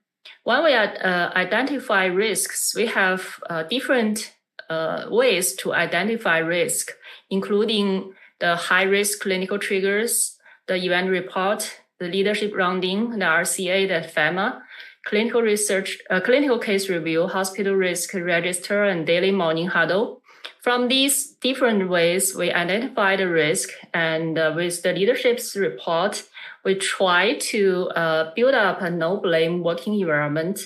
And with the Speak Up program done, and identify the risk and try to use a closed loop management to follow up all these risks and their improvement plan, and give the response to all the staffs what kind of improvement we made in this risk area. This is continuous improvement, and this kind of closed loop management is never stops. The second challenge is convincing people that there's a problem and willing to change. Actually, this is very difficult because the human being's behavior change is really difficult. Whatever in the working area or in the daily life, like exercise or the diet control. This is the theoretical model of behavior change. It can be broken to 6 distinct stages. The first stage is deniable. Before any change happens, the one human being is very commonly that we don't like this kind of change. And if we turn to the stage 3, start to think that this matters to your own hands, and the amazing thing may happen, may turn to the action and even maintenance, and make this kind of behavior as a habit. Here is the example of how the procedure sedation management happened in my hospital. With the JCI requirement, the procedure sedation outside the OR must be managed by the unique policy or the unique process throughout the whole hospital. And before the JCI required, we found that for the anesthesia team, especially in a private hospital like the United Family, the patients are seeking for the consult during every medical practice or every procedure. So almost half of the anesthesia sedation happened outside the OR. And because of this, the concerns raised up within the medical team, not only in the physicians and nurses, but also in the QS team and administrative team. Sometimes the physician in the ER wants to give the sedation to the patients, but they don't know how to do it. And we don't have the standard process, and they also don't know how to secure the patients after the sedation, who can monitor the patients, who can give the medication, and what is the criteria to discharge. And also the nurses have some concern that in the ER, not every nurses have the qualification to monitor sedative patients. So we try to standardize the whole process of the procedure sedation outside the OR. How we made this change? The first step is increase the awareness. We set up the process, develop and implement the PSA policy, and standardize the whole process. This kind of committee involved all the stakeholders like ER physicians, nurses, ENT physicians, radiology, all the area who need the procedure sedation, and other stakeholders. And second, we're getting ready for changes. We provide the trainings from the anesthesiology, and the chair is the department chair of the anesthesia is the chair of the PSA committee. the anesthesiologist provide the training, and all trainees be tested and certified by the hospital MAB medical board, medical advisory board, and privileged for the procedure sedation.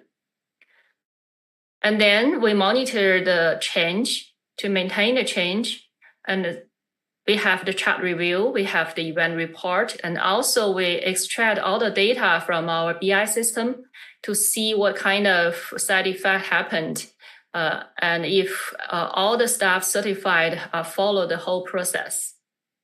And last, we try to maintain this kind of change, and the PIC committee may sharing the findings and improvements actions and maintain a closed loop management. This does standardize the process. The candidate for PIC training, whatever the physician or nurses, can be trained for every 2 years and get certified.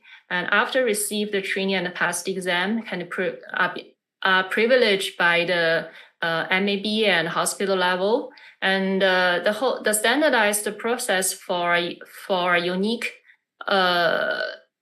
procedure sedation, we divide it to 3 parts. And before the procedure sedation, the patient should be assessed, sign the consent form, and complete the science documentation, and also maintain the NPO status, check relevant equipment, and get every success and medication.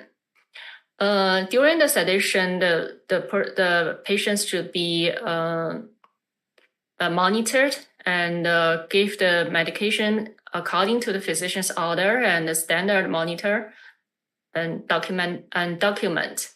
And after the sedation, the patients should be sent to the PACU and monitor as required by the policy, and also provide a standardized discharge instruction. The third challenge is data collection and monitoring system. The measurement is the basis for assessing improvement and quality in healthcare, and we can monitor the volume, structure, perception, process, and outcome. But how to monitor the efficient, timely, real-time data? We create the BI platform live report in our hospital.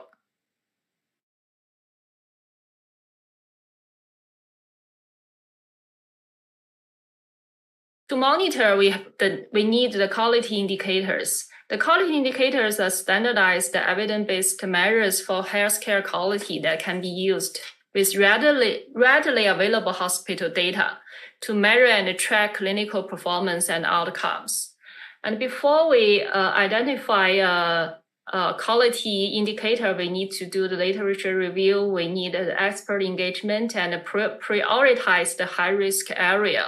And then we should do the data validation to see whether this kind of quality indicator, the data we needed, can be extracted from the EMR and set up goals with the facility or national or international benchmark.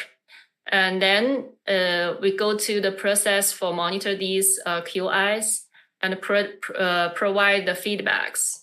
Here are some examples for the anesthesia department we use, the quality indicators anesthesia department we used, which every quality indicators, we have a very detailed definition. There's what is the numerator, what is denominator, and where can we get these data, the data resource, and also the targets come from the literature review, and what happens in the previous years, why we need to monitor these kind of quality indicators. Not only in the anesthesia department, we have each year we have 50 quality indicators across all the UFH network. It means in 10 hospitals and 14 clinics, we all use almost the same kind of quality indicators. And of course, in different hospitals, like if the hospital is a general hospital, we have all these specialties, then we can use all these indicators. If the hospitals are specialty hospital like Women's and Children's Hospital, rehab hospital, we have to change some of these indicators to a specific one. When we monitor these data, also the data bias should be considered. We need to minimize the bias of these data we used. Here is another example happened in my hospital. We monitor patient satisfaction use the NPS score. For the inpatients, we send the email to the patient's email box after they discharge from the hospital to see the response of these patients' NPS. But we found that they have very low NPS scores for the inpatients.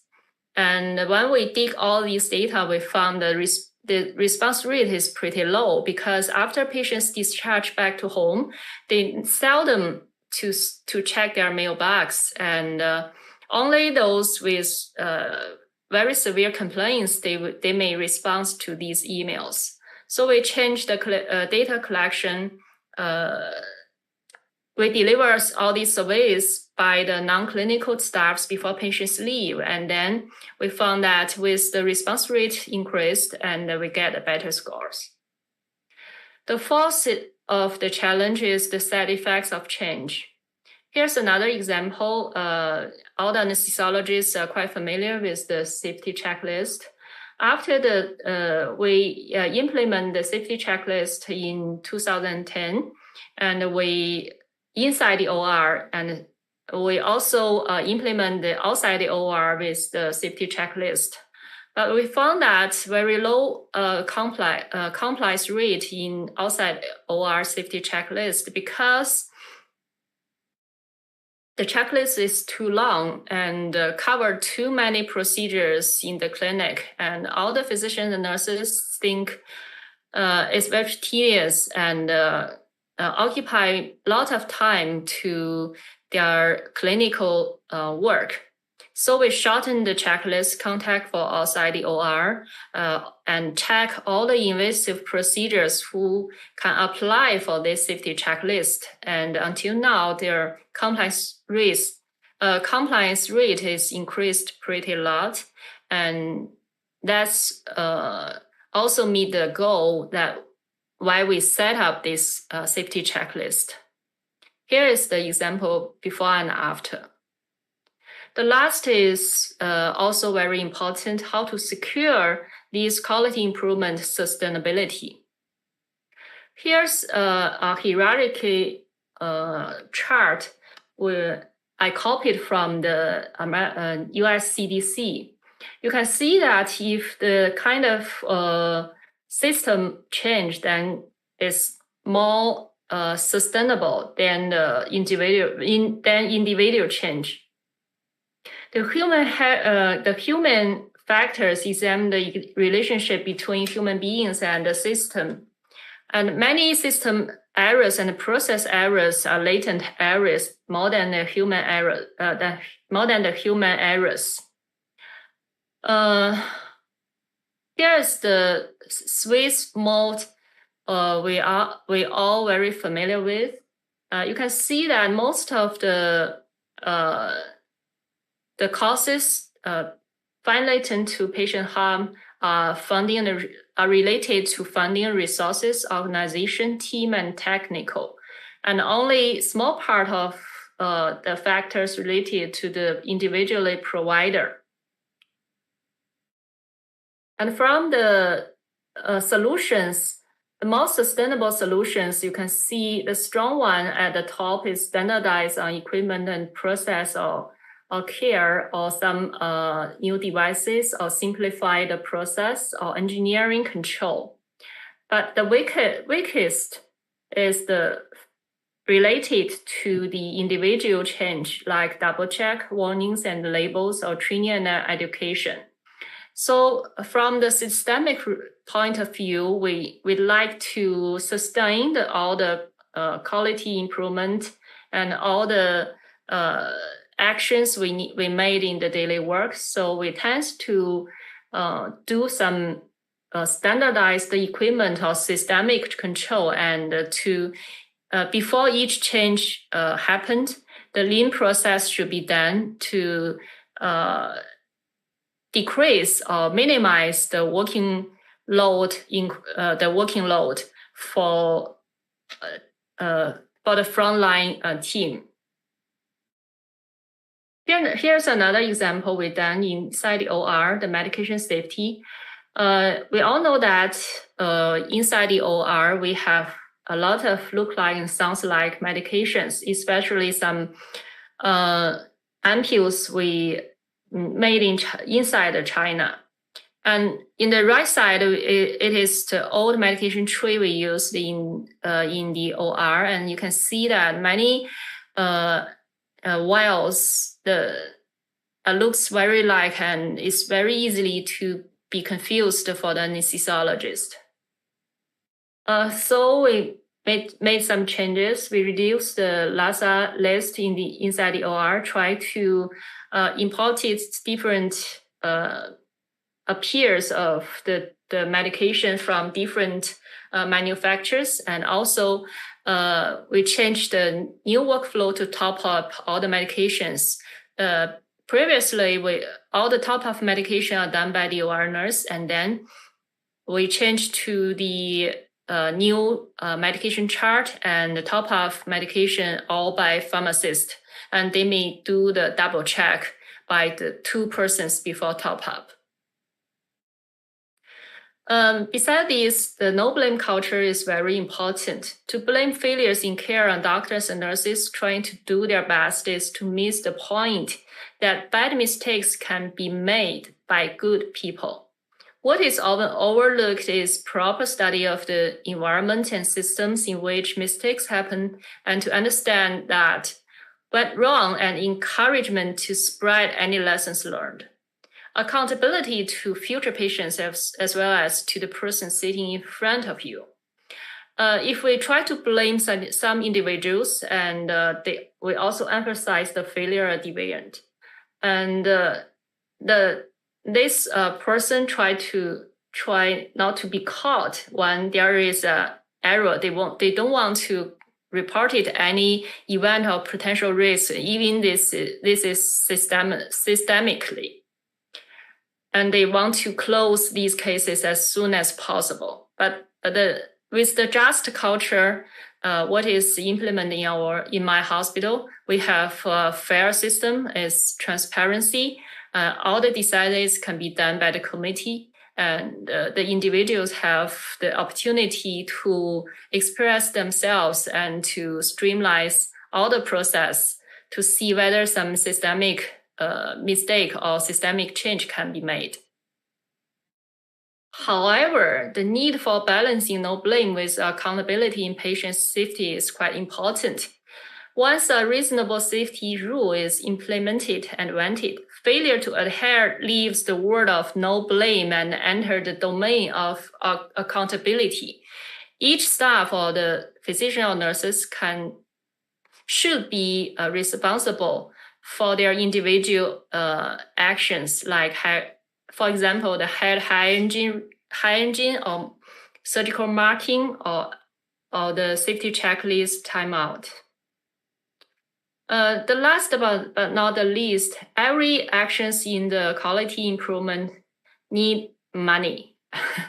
we have to leverage the cost and the outcomes of all the plans, but the high quality of care includes the 6 domains, not only the safety, but also the effective, efficient, timely, and patient-centered. All these efficacy increased, or the effective ways to dealing with patient or to treat patients can get outcomes. And these outcomes are a very essential part for our long-term survival of a facility or organization.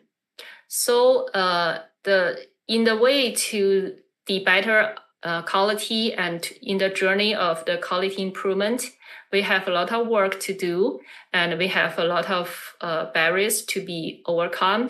And I think only if these works are continuously can be done, and finally we can achieve our goals for higher higher quality standard and better hospital. That's all for today. Thank you, and very welcomed to have any discussion on the quality management. Thank you all. Thank you, Professor Liu. Thank you for your presentation. To share the experience of your hospital and focus on the patient's safety and quality management. And there are so many questions and a lot of challenges. We'll have a discussion later. Now, welcome the Professor Guo. Go ahead, please. Yes, I'm here. Our next speaker is Professor Wang Haiyun. Please allow me to introduce Professor Wang. Haiyun is a Vice President of Tianjin Third Central Hospital, the head of Department of Anesthesiology. Tianjin outstanding contributions experts, Tianjin 131 first level talents, and many titles. She's the doctoral supervisor of Nankai University, Tianjin Medical University. And Haiyun will give us a talk on the, let me see the agenda. Yes, Haiyun is going to give us a talk on the study on optimal perioperative brain health management in geriatrics. And this is a very big topic. Let's welcome Haiyun. Okay. Thank Professor Guo to give the introduction, warm and kind introduction of me. And it's really my honor to be here to give the presentation. And thank you so much for our CSA to give my opportunity. And I'll share my PPT.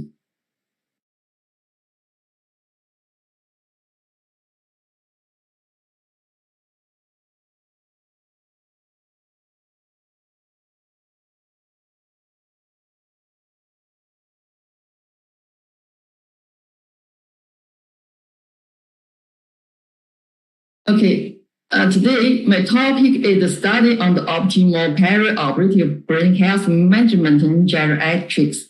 My name is Wang Haiyun from Tianjin Central Hospital, and my hospital is also Nankai University Affiliate Hospital. And I will introduce my topic from three aspects. The first one is the status of geriatric anesthesia and epidemiology. And the second one is perioperative brain health management. It's a multi-component interventions.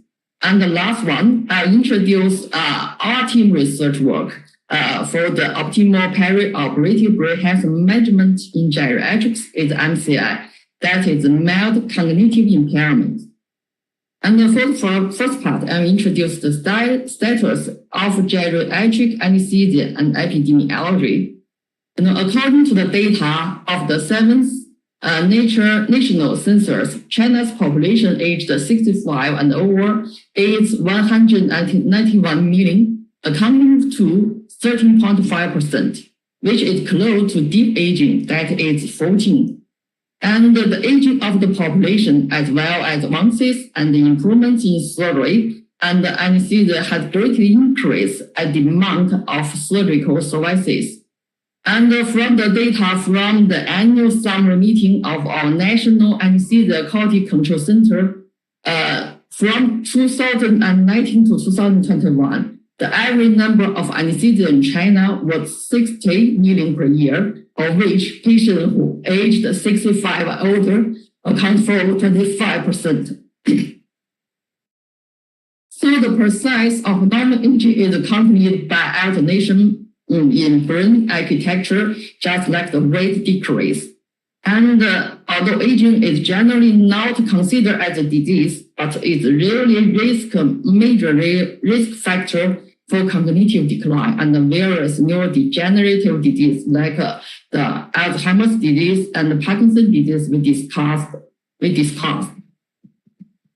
And the definition given in 2019, many patients are affected by PND, that is perioperative neurocognitive disorders. In the short time, it's also called delirium, and in the long time, it's called delayed neurocognitive recovery, also called POCD, that is the post-operative cognitive dysfunction. And the study of the elderly Chinese Han population found that the incidence of POCD at 3 months after surgery was 18.2%, and the risk of Alzheimer's was 12.5-fold higher, and the risk of death was 3-fold higher in these patients. Delirium is one of the most common complications for hospitalized old persons, with the accuracy rate as high as 50% in hospitalized persons. However, they are not recognized as key barriers to function recovery after surgery. These figures show the definition of the PND, POCD, and the POD. In the old definition, it's called the POD and the POCD, and now it's called the POD and delayed neurocognitive recovery. So for the second part, I think the perioperative brain health management is multi-component interventions. Strategies to prevent perioperative neurocognitive disorders by targeting isolated perioperative interventions have produced negative and inconclusive results. So it's likely that multi-component interventions may be more effective. The most famous system is HELP program. It's hospitalized elder life program that was set up in 1993 and has been disseminated to more than 200 hospitals worldwide. And the original goal of HELP program for older hospitalized patients was to preserve physical and cognitive function, maximize independence as discharge, and help with the transition from hospital to home, and prevent unplanned readmission. These are the figures or the tables in the HELP program interventions and its staff. So for all answers, it's really very urgent to step optimal perioperative brain health management for the geriatrics, especially home with fragile brain function. And the third part, I've introduced some initial works we have done, our team have done to set up the optimal perioperative brain health management in geriatrics with MCI, that is mild cognitive impairment. So what is a mild cognitive impairment? MCI is a transitional stage between health aging and dementia with progressive decline in memory or cognitive function without affecting the ability of daily living and doesn't meet the diagnostic criteria for dementia. A study in multiple regions, which includes both the urban and the rural area, and the prevalence of MCI was 17.9 in urban area and 25.1% in rural area, and the average is 20.8% for individuals aged 65 and older across all the regions. But the conversion time, MCI converted to Alzheimer's with an average time of 2.5 years. So it's really very dangerous. And the global cost of dementia treatment and rehabilitation was reached $2 trillion by 2030. And very unlikely, if there's no definite medicine or treatment for MCI patients in clinic. So the delay the progression of MCI to dementia is the key point. This figure shows the estimated age-specific prevalence of dementia from 1990 to 2030 in China. So when the age increased, the prevalence is increased very quickly. And these figures show the biological hallmarks of brain aging. Aging is the primary risk factor for the development of cognitive dysfunction. Mild cognitive impairment and dementia, numerous established biological hallmarks of brain aging, just like the fingers show mitochondrial dysfunction, oxidative damage, DNA repair, all this contribute to the age-related reduction in cognitive function and increase neurodegenerative or dementia risk with aging. So when the old age and the MCI combination, it causes up to 70 of the peri-operative brain dysfunction and 30 of long-term post-operative complications, just like the Alzheimer's disease. This figure shows the point at some point when the decline reaches a point at which adequate compensation is no longer possible. And so the brain transfers to the compensated status to the uncompensated status. That is maybe called the MCI or Alzheimer's disease, all this. So our work do the set up the systems from the multiple dimension. The dimension one, the first dimension is to study the pathophysiological mechanism study. And then second one is for the period study of the pre-operative, intraoperative, and post-operative. And the dimension three is to study how to use the precious medicines monitoring and the predictive setting for PND in this population in the geriatrics with MCI, this population. And for the dimension four, we study from the three parts, which is cognition, sleep, and pain.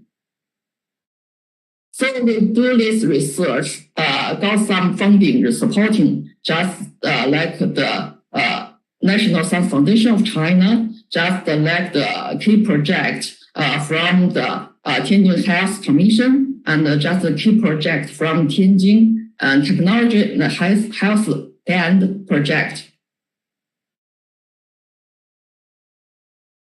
And in the dimension one, the first dimension, for the pathophysiological mechanism study, we found that the key finding is correction of the imbalance of excitatory and the inhibitory nervous system hemostasis is the key point of pathophysiological mechanisms in the geriatric patients in MCI peri-operatively. And for the dimension one, first to the third, and we start our research from 2010. It's almost a 12-year study. And from the beginning, we started the study of the excitatory nervous system in fragile brain. That we found that P3 is the key upstream of upstream regulation of AMPA receptor, glutamate substrate receptor 2 trafficking, and 20 microgram per kilogram per hour propofol can provide long-term neuroprotection. That is one of the National Science Foundation of China. And in 2011, and we set up study of the inhibitory nervous system in fragile brain, and found that KCC2 is the key upstream regulation of GABA-A receptor converting. And the practical dosage of propofol is 20 microgram per kilogram per hour. And the hallmarks of our research is the papers published in BGA in 2014. And we found that 2% isoform causes ER stress by acting on reloading receptor in primary neurons. while the 1% isoflurane doesn't. So in 2015, we set up two directions of our research. The first one is basic, the next one is clinical trials. For the basic research, we got another National Science Foundation of China, and we found that the combination of 1% isoflurane, that is 0.7 microgram, and plus 20 microgram per kilogram per hour propofol is the proper anesthetic dose for MCI.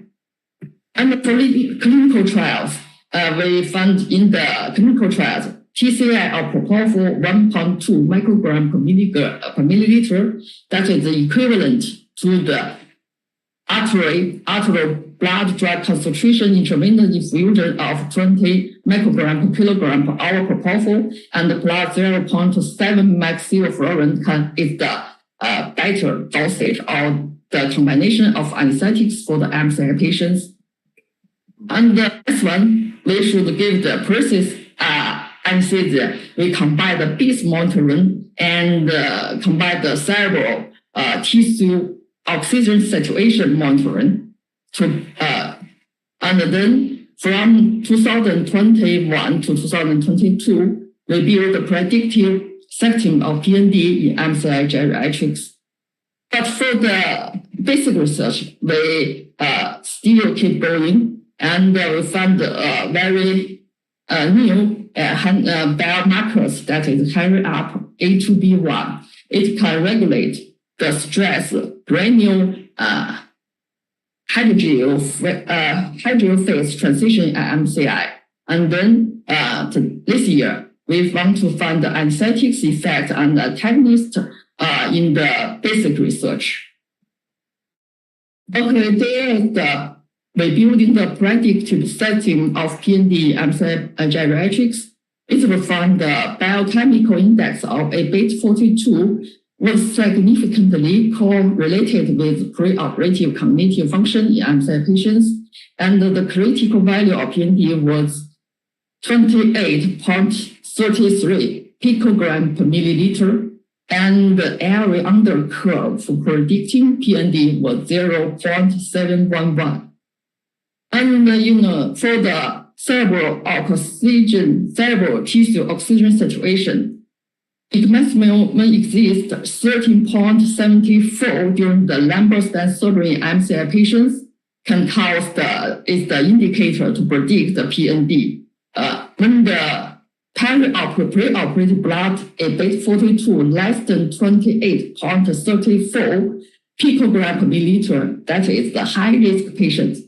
And we got the result, the control of the intraoperative cerebral tissue oxygen saturation maximal change less than the 9.92% lower than the basic value. That is different for the MCI patients. This paper, result have been published in the Chinese Medical Journal and the Frontier in Aging Neuroscience. Okay, for the sleep study, we have set up clinical prediction models for the sleep disorder in ICU patients, as published already. And we found that this model we set up, the AUC of the nomogram was 0.822. It's very useful to predict ICU patients who will have the sleep disorder in the future. And then we have raised another question. When the ICU patient who has the risk of sleep disorder, and how to predict the risk of cognitive decline for this patient. So we set up two prediction models. The first one is the logistic model. The next one is LASSO model. It has been published already. And we found that the LASSO model is more effective or better than the logistic model for prediction the sleep disorder and the cognitive impairment. Okay, for the basic research, we do some basic research for the rise of the sleep deprivation, and we found that the enrichment environment can elevating the memory impairment caused by sleep deprivation. So for the medicine innovation or the medicine in development, we do some research on disosin. You know, disosin is a mixed agonist and antagonist of opioid receptor. It is completely excited to kappa receptor and partly excited and partly antagonist to mu receptor. The duration of the disosin is 6 hours. So in the clinic, we always got this question: how to reduce the number of the drug administration to reduce its side effects? Because we know the side effects of disosin is vomiting and nausea. So our team found 2 China invention patents. The first one is sustained release dosage form. The last one is a combination with lidocaine form, and got 2 China invention patents. So we summarize our research work in 12 years. The issue 1, the first issue is find the key pathophysiological mechanism. The second issue is the rational use of anesthetics and the related medicines, even innovation. And the issue 3 is how to build a cognitive monitoring and early predictor systems. And for our team, the innovation 1 is correction of excitatory and inhibitor nervous system homeostasis is the key mechanism and the goal of optimal perioperative brain health management in this population. And the innovation 2 is the regional and the application of anesthesia and the related medicines and the new medicine development. And the innovation 3 is build a joint of early predictive setting of brain oxygen supplement and demand and the blood biochemical markers. We published 32 papers, include 13 essay papers that are 10 in Q1, Q3 area, and have 2 China invention patents, and participate in 3 guideline writing and graduated 15 doctoral and master students. For the result, first, elevating ER stress is the key, is the effective measure to correct the imbalance of excitatory and inhibitory nervous system homeostasis. For the result 2, for the general medicine, anesthesia medicine, 0.7 mic sevoflurane and propofol is beneficial combination of anesthetics for the MCI patients. For the anesthetics adjuvant, dexamethasone 0.5 microgram per kilogram 10 minutes before induction, and 0.4 microgram per kilogram per hour infused until 30 minutes before the end of operation. And the next one is the innovation of 2 post-operative analgesics, that is sustained release dose form of disosin and the lidocaine combination form of disosin. And for the result 3, we found that the cerebral tissue oxygen saturation, when exists 13.74%, predict PND in geriatrics with MCI. When the plasma is beta-42 less than 28.34 picogram per milliliter, so can predict PND in this population. When the patients in this population and the beta-42 less than 28.34 picogram per milliliter, we should control the cerebral tissue oxygen saturation less than 9.92% lower than the basal value, which is the safer for the MCI patients. When we conduct all the measures and the incidence of PND in this population decreased 32.3%. And it's only some initial achievement we got. And this is the conclusion, just like the anesthesia management system set up and the academic achievement, like paper published, cited by some famous journals, and the patent report and the guideline writing, and students graduated. And the last one I should introduce is discipline construction. Our team, our team got the Tianjin Key Medical Discipline Construction Project in 2020.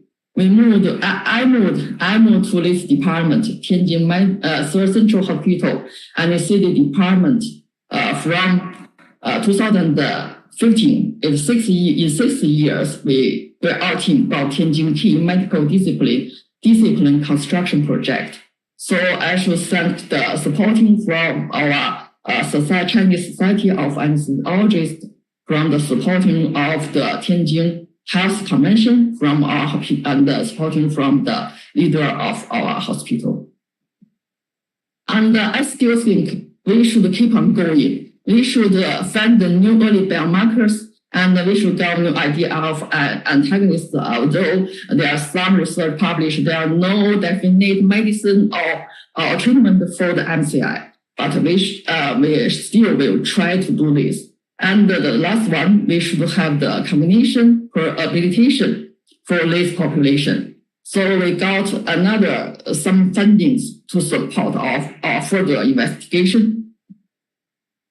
And we have some positive results for the new early biomarkers funding in 2020. We found the heterogeneous nuclear ribonuclear protein A2B1, that's a higher up A2B1. So it regulates the post-translation process of pre-mRNA in real time and mediates the entire process of mRNA nuclear cytoplasmic shuttling. This function was impaired, and the loss of control in the cytoplasm accumulation is an important mechanism for the impairment, damage of nerve damage in MCI rats. So these figures we have published already with aggravation of MCI to demonstrate the higher up A2B1 shuttling from nuclear to cytoplasmic and accumulation in the cytoplasm. And we also set a clinical trial to study the value of higher up A2B1 for predict PND in MCI patient. This is the paper we have submitted to the journal and have revised already. We have some positive results. So for the nuclear antagonist, we found antagonist. We found that the effect of overexpression of Ppt2 in hippocampal neurons can treatment the toxicity of 3% sevoflurane treatment. And for the cognition rehabilitation, the cognition rehabilitation refers to the steps to optimize the preoperative risk factors to improve function outcome of surgery, often focusing on the preoperative physical, nutritional, and psychological health. There are some positive research results of the rehabilitation to the cognitive to treat the cognitive decline after surgery. And this figure shows another treatment. This is the cognitive rehabilitation. That is the post-operative cognitive training. So the figure shows the difference between the rehabilitation and the rehabilitation. And also got the conclusion that maybe the pre-operation stage should be a relative effect target of cognitive interventions. But it really needs, the big sample study. So today, I introduce the anesthesia status and the epidemiology of geriatric. Please mind your time. Okay, just 1 minute. Okay. I always think the perioperative period is a critical period for geriatrics, especially those with neurological deficit. So anesthesiologists should and could play a pivotal role in this specific period to keep optimal brain health for this population. So second, forgive me this valuable and opportunity to be here, and it's really my honor. Thanks. That's all today. Okay, thank you so much. Dr. Haiyin gave us a wonderful lecture on the geriatric patients. She's focusing on the perioperative management. for our elderly patients. A lot of questions waiting for you, Haiyun. Please keep in mind and have good rest. We are going to have the next speaker. Please let me introduce Professor Yang Qianzi. She is the Associate Professor in Anesthesiology, Deputy Director of Anesthesiology Department of Renji Hospital, Shanghai Jiao Tong University. She is a member of the Anesthesia Pharmacology Group of the CSA. She graduated from the 4th Military Medical University with the PhD degree in 2011, and then studied at Imperial College London for 2 years. She published 60 papers in journals such as Journal of Neuroscience, Anesthesiology, British Journal of Anesthesia, etc. She has received 4 grants supported by the National Natural Science Foundation of China, and many other awards and contributions. And today, Dr. Yang is going to have a talk on neural circuits of general anesthesia and consciousness. Please welcome Dr. Yang.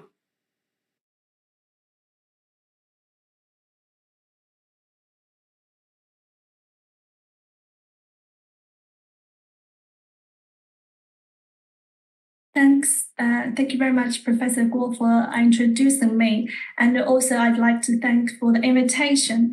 But I'm sorry, I have to make a correction that I'm from Ruijin Hospital, not Renji. I know Renji is a very, very famous hospital, but it's a pity that I'm from Ruijin.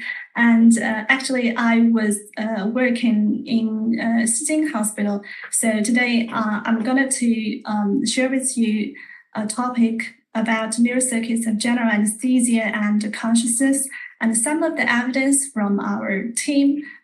I was one of the team in Xijing, so the team member includes Professor Dong Hailong's members and me, myself, and some of the evidence from the publications. So this is a big question, the neural circuits of general anesthesia and consciousness. Why, sorry, it doesn't move.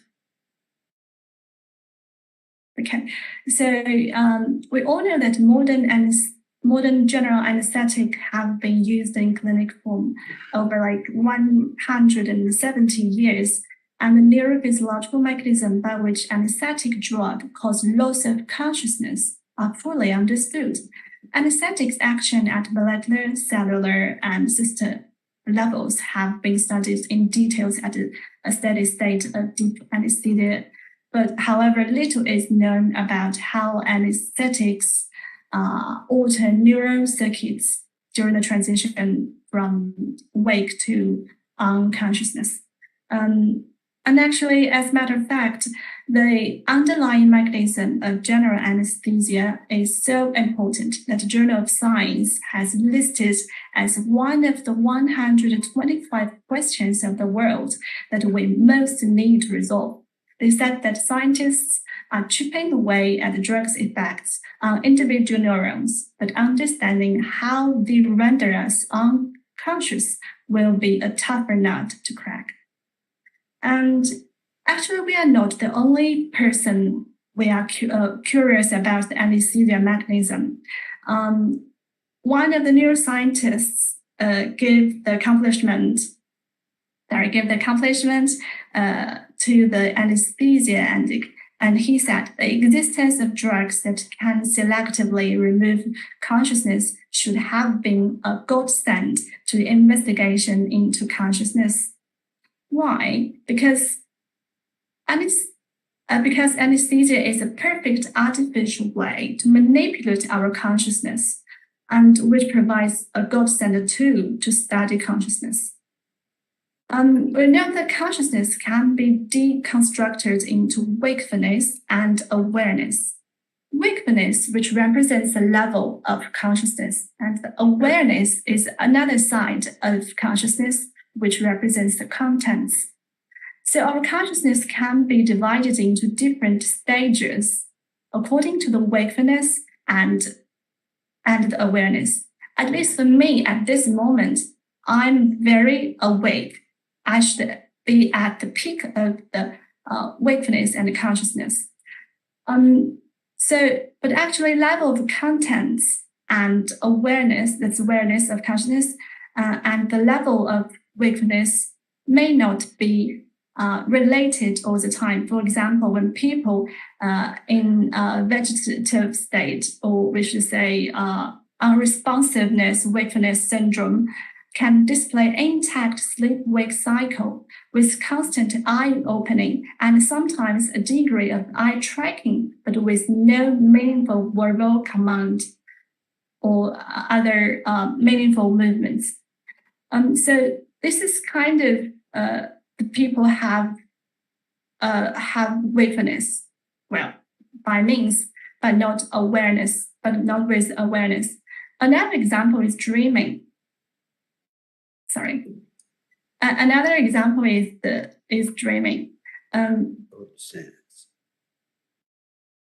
Dreaming in healthy individuals is characterized by the presence of, particularly, they have vivid mental content during periods of rapid eye movement, sleep, despite strongly suppressed arousability or level of consciousness. So we each one of us, we have such experience. During your dream, you have so many thoughts. You even can feel something, but actually you're not really awake. So there are two dimensions of consciousness.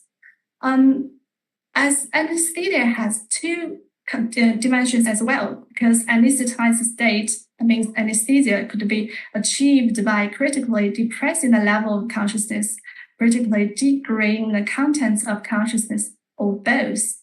That's why anesthesia could be a tool to study consciousness. But we have to be careful because there are two kinds of anesthetics. They have just one dimension action. For example, dexmedetomidine. Dexmedetomidine primarily modulates the level of consciousness. We can wake up the patient induced by dexmedetomidine. They can be waked up, they can give you responses, but they can fall asleep right after you finish the stimulant. And another example is the ketamine. Ketamine is an extreme example that primarily modulates the contents of consciousness, but not awakeness. We know that ketamine has a very famous side effect is dissociation. We'll talk about it later, but dissociation is actually the patient is not really awake, but they have lots of dreams. They can move, so they have the contents of consciousness, but not the wakefulness. So we introduced the anesthesia and the consciousness study, and we use the anesthesia to study the consciousness. Actually, at the very beginning of the study, researchers believe that general anesthesia potencies animals correlate with their solubility in lipid. This was reported by Mayer and Overton in 1899 and 1901. And this theory lasted for 70 years until 1970s. Dr. Nick Franks and his colleagues found that the potency of anesthetics correlated with their binding strength with proteins. So actually this theory, protein theory, starts from the 1970s, but for now we are still using this kind of theory. Gradually, a relatively small number of important receptors and protein targets have emerged, and how these drugs act at molecular level is becoming clearer and clearer. For example, there are a lot of receptors very well known, like GABA receptor, GABA A receptor, and 2PK, which is two-pole potential channel receptor, and NMDA receptors. But actually, until very recent study, which published in Nature 2020, that we noticed that different GABAergic anesthetics actually they bind with different site of GABA receptor and make the risk receptor to change structurally differently. So this the protein theory is still going on. But in 1990s, is a very important year that because not only for more and more receptors coming out, but also for the first neuroimage study of general anesthesia was performed.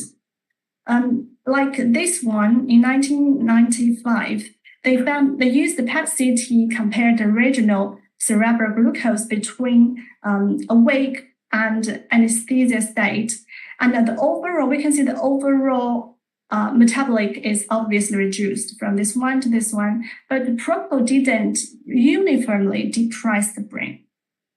They left somewhere here, still active. So this is very important because we have to, and if we look into the specific regions, we can see that some regions were not really affected. Because, for example, you can see the parietal lobe and occipital lobe is decreased, but the other area is not really affected. So it seems like our anesthetics in the brain has selective effect, not all over the brain, but selective effect. Do they have the selective effect? I think the answer might be yes, because anesthetics, we know that. I think when I was a student, we're learning from the book that there is a very famous arousal pathway called ascending reticular activating system, ARAS. We were told that this network is the main arousal pathway, and actually our anesthetics work at this pathway. This pathway is a network of neurons originated from the brainstem, and some of them just project to the thalamus and then to the cortex, and some of them project to the hypothalamus and then to the cortex, and the other of them just directly project to the cortex. And this will start from the bottom of the brain and ends of the cortices, so it's called the bottom-up arousal pathway. By taking this pathway, a variety of subcortical nuclei like this project to and arouse the cortex through the action of distinct neurotransmitters such as glutamate, orexin, histamine, acetylcholine, norepinephrine, and dopamine, etc. This pathway was firstly investigated in the sleep arousal transition. Dr. Saper and his colleague also set up a flip-flop switch model for illustrating how it works. Briefly, during wakefulness, the subcortical excitatory neuron nuclei basically located in here, hypothalamus or brainstem, send their signals along with arousal pathway to keep cortex active. But during sleep, there is a very important nucleus located in the hypothalamus, comprised of long-projecting inhibitory neurons, the VUPO. The VUPO neurons inhibit the excitatory hypothalamic and bring excitatory hypothalamic and bring excitatory nuclei, blocking the transduction of these nucleus to the cortex, and then make the cortex inactive. The direct mutual inhibition between the inhibitory VUPO and the other excitatory nuclei form a classic flip-flop switch, which produces sleep transition in state. Of note, there's a green one called orexin from lateral hypothalamus, reinforces activation of other excitatory neurons and stabilize the switch model. Orexin neuron also has its long projections all over the brain, In the recent years, our team has been focusing on the role of orexin and its downstream targets in the general anesthetic effect. We found that orexin is a strong arousal promoting peptide during the transition from anesthesia to wakefulness, but not from the wakefulness to anesthesia. By activating multiple downstream targets, for example, like acetylcholine in the basal forebrain, GABA in the pupil, histamine in TMN, and NE from LC, etc. When activating orexin neurons during deep anesthesia, looking at this one, we can find a cortical EEG. If we record cortical EEG simultaneously, we can find that EEG should dramatically change from a deep anesthesia to arousal-like EEG pattern. So it means that orexin during anesthesia is a strong arousal-promoting factor. Apart from orexin, many hypothalamic nuclei, you can see here, has tested for their regulatory role in both anesthesia and sleep. Most of these hypothalamic nuclei were depressed during anesthesia. But in specific, only one that's here is a preoperative area. Actually, pupil is one part of the POA. And this one is active during sleep and anesthesia. Most of these were depressed, like we just introduced before, like basal forebrain, like lateral hypothalamus area and ventral tegmental area and dorsal-raphe area, etc. But if you look at specifically, and some of them just participate in the emergence promoting, we use the brown one here. Those are participating in the emergence promoting, and just some of them, or some neuronal types of them, like the GABAergic and the VTA, participate in the anesthesia promoting. And many studies have reviewed their interactions and the projections, innovations among each other. And this is the review we published recently. As a variety of anesthetics have been shown to activate sleep-promoting nuclei and inhibit waking-promoting nuclei, a recent study challenged this theory and opinion. They found that activating mempo and pupil, which we introduced before here, which is a sleep-promoting center, they found the activation of these neuronal types did not alter anesthesia behavioral behaviors. They didn't find anything significant in anesthesia. But if they activate these kind of neurons here, they found the sleep arousal cycle could be changed. So they challenged the shared circuits theory, and they found actually they don't work together. But well, this study provoked a wide range of debate. More evidence should be obtained for further discussion, of course. So additionally, we talked about, previously we talked about the brainstem and hypothalamus, but as one part of ascending arousal pathway here, the thalamus is the target of both incoming sensory information and is also thought to coordinate cortical communication and computation. There is strong evidence that the thalamus play a critical role in both sleep and anesthetic-induced unconsciousness.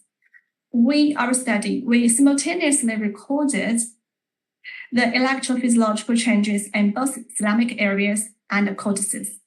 We found that local field potential of central medial thalamus, CMT, a higher order thalamus, changed faster than other places in thalamus and the cortices.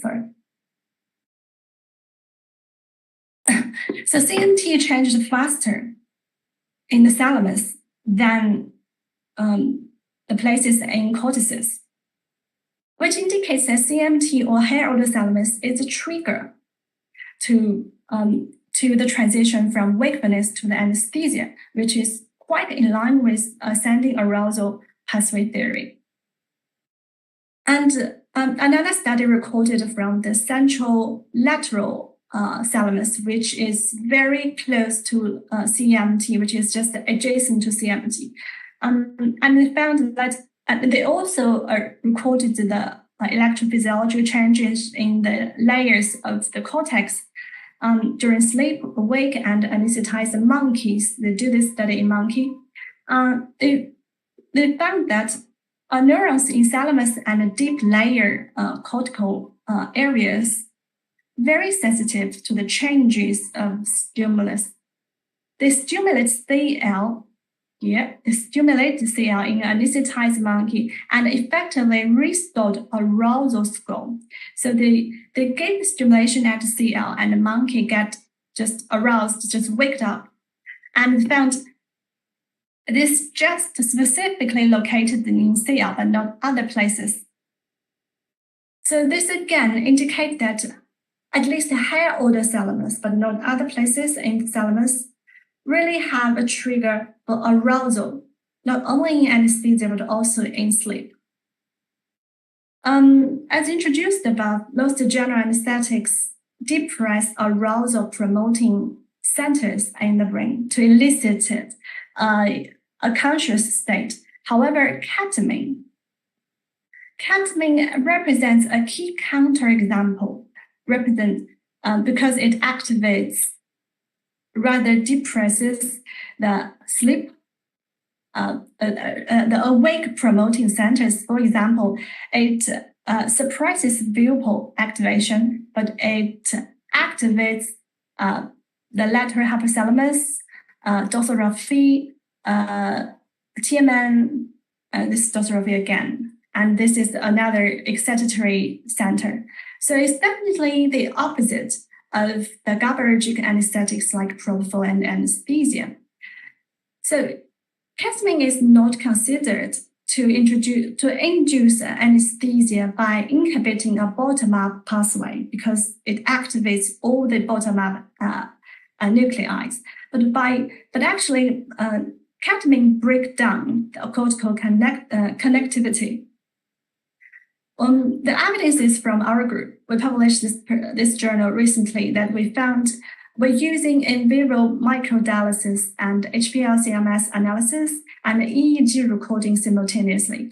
We continuously measured the concentration of these 6 neurotransmitters at EEG and the EEG signals during anesthesia with esketamine. Esketamine, I think everyone knows that is a kind of racemate of ketamine. We found that there was an increase in the release of cortical neurotransmitters, no depression, no reduction, only increase. And the correlation of the cortical neurotransmitters were dramatically simplified along with the behavior changes until full recovery. So as we can see, although the neurotransmitters increases, but actually the correlation and connectivity of the brain is reduced. So it's very interesting for ketamine. Again, it proves that the ketamine not working at the bottom up, pathway, but only just working at the breaking down of cortical connectivity. We know that modulation of sleep-wake neurons can result in dramatic change of cortical networks, but can modulation of cortical neurons have a widespread effect? The answer appears to be yes, because there's a study that they gave a sub-anesthesia dose of ketamine, which leads animal to a dissociative state, as well-known side effect of ketamine anesthesia. They found that the retrosplenial cortex, which is the red one here, the ISPs, this area is getting active when give this sub-anesthesia dose of ketamine, and they found that 1 to 3 hertz oscillation appears at this area. And if they give this kind of oscillation stimulation, they can manipulate they can induce a artificially dissociation state in animals. So this is very interesting again, because they found that the cortical changes induced by ketamine is not just a phenomenon, but also, of course, they have a causal effect in changing our consciousness. So here we have to carefully think, because we have so many choices of anesthetics. We can imagine the 19th century anesthesiologist walk into the operating room, and they can use maybe either a chloroform for patients to give surgical anesthesia. But in here now, in 21st century, we go to an operating room. We might use like sevoflurane, azathioprine, or propofol to induce patients to anesthesia state. We could naturally argue over whether the state introduced by either the same as the state induced by sevoflurane, but we have to also admit that they introduce a same functional outcome of the patient, and we can let the surgeons to do their business. So then we have to ask, what is a common property that allows us to use this highly diverse anesthetics in a very similar way? Do they have common neural circuits? They probably do, because the paper published in 2012 by Dr. Amber Brown and his colleagues recorded the simultaneous activity from human cortex during induction of general anesthesia. They analyzed both local and global neuronal network. They found that properly introduce a unconsciousness occurs right after the onset of the slow wave oscillation. Slow wave means sub-1 Hz.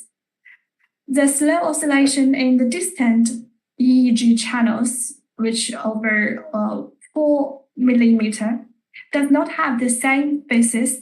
You can see the blue one and the green one. They don't have the same phase coupling trend. But in the nearby channels, you can see the green one and the red one, they have the same phase. That means the propofol anesthesia, they preserve the nearby information transduction, but not the distant information transformation. So actually, the anesthesia disrupts the functional connectivity between cortical areas, and that's the basis. Dr. Hu Ji and his colleague, actually, this paper was published by one of my previous colleagues. They measured the dynamic of two major subcortical neurotransmitters, GABA and glutamate, in V1 cortex by using in vivo 2-photon imaging and genetically encoded neurotransmitter sensor. They found that a general decrease in cortical transmission during from awake to anesthesia. However, the glutamate transmission varies among different cortical cell types, whereas in the almost preserved and it's preserved in the pyramidal neurons, but not other interneurons. Cortical interneurons expressing like a VIP or some subtype or PV subtype, they have different phenotypes on the neurotransmission changes. During the loss of consciousness, VIP neurons, this is one, VIP neuron activity was delayed, and the PV neurons activity was dramatically inhibited and highly synchronized. This data revealed that loss of consciousness resembles a cortical state transition with a disrupt an excitatory and inhibitory cortical network. So it is entirely possible that general anesthetic could block the transmission from like peripheral to the center brain and inhibit arousal centers, block thalamic relay to the primary sensory cortex, or disrupt primary sensory processing. However, neuroimaging suggested that during anesthetic-induced unconsciousness, primary sensory cortex actually remain relatively intact. You can see the primary visual cortex and auditory cortex here. They didn't change too much during the transition from wakefulness to the unconsciousness. There's a good example. The sound stimulus could activate primary auditory cortex even in the absence of conscious perception. That means when there is a sound, but you are not aware of it, or you are sleeping and you didn't hear that, your primary auditory cortex also respond to this sound stimuli. By contrast, if you really hear that sound, a more extended cortical areas would be activated, especially the frontal parietal network.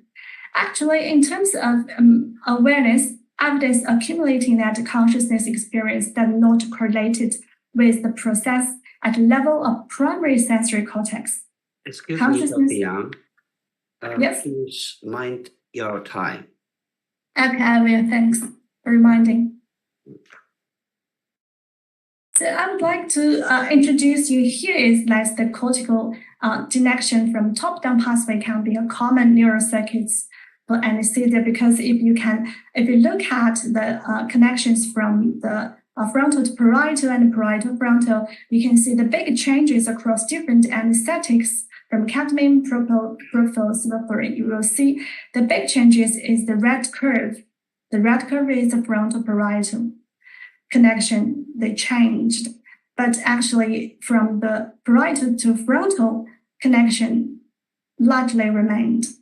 So a lot of people think this might be a common neurocircuitry for anesthetics to induce unconsciousness.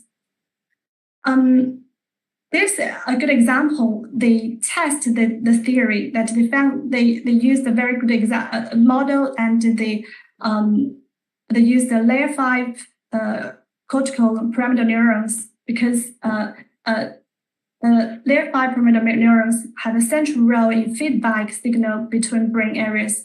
The dendrites are a central element that integrates contextual information, and their typical dendrites in layer 5 receive the feedback information, and their soma at layer 5 receives the feed-forward information.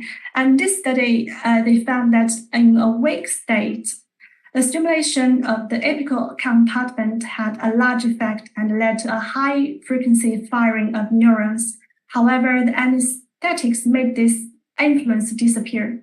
In other words, under anesthesia, the basal and apical compartment were decoupled.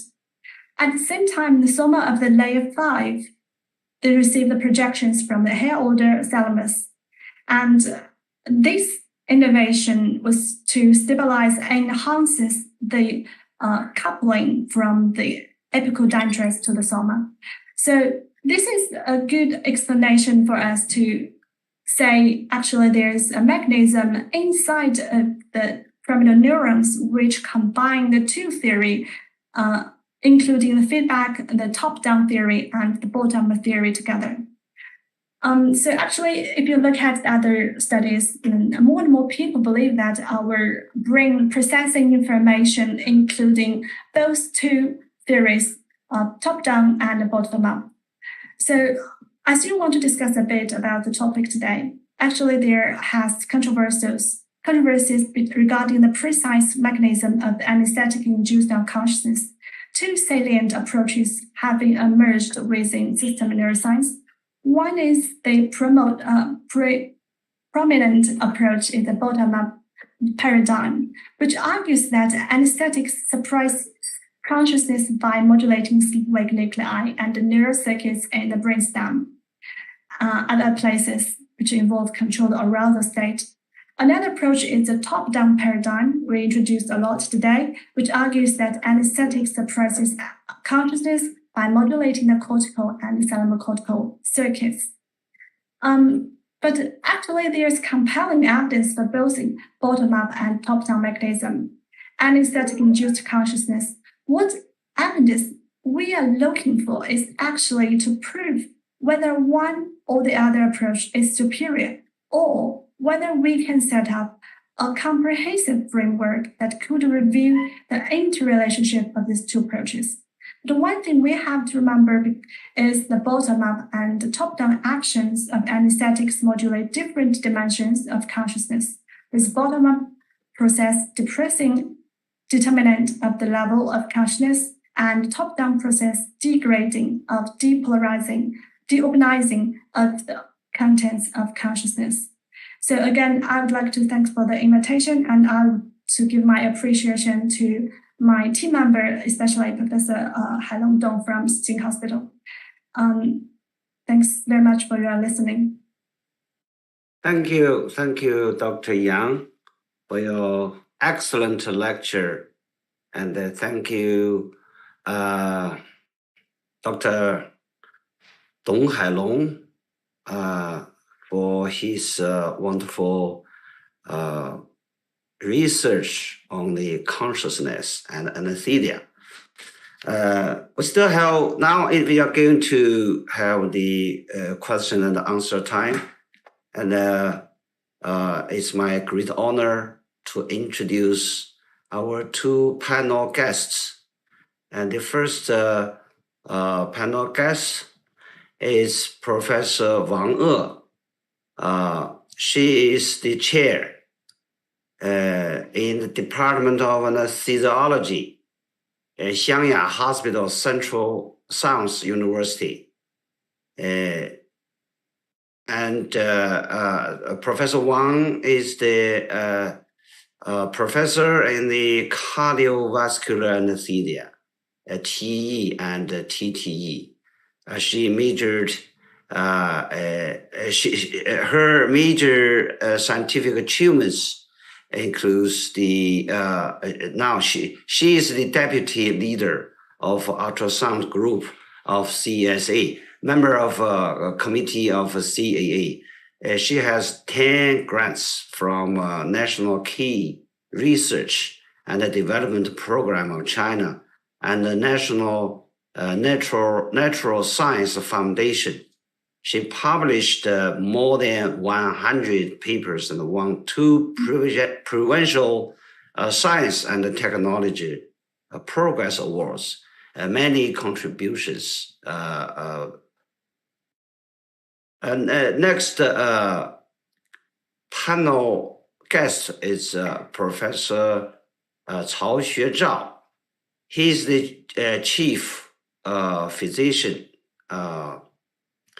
deputy director of Department of Anesthesiology, the first hospital of China Medical University, member of ERAS Group, Chinese Society of Anesthesiology. He has many academic title. Here, just mention a little bit of that.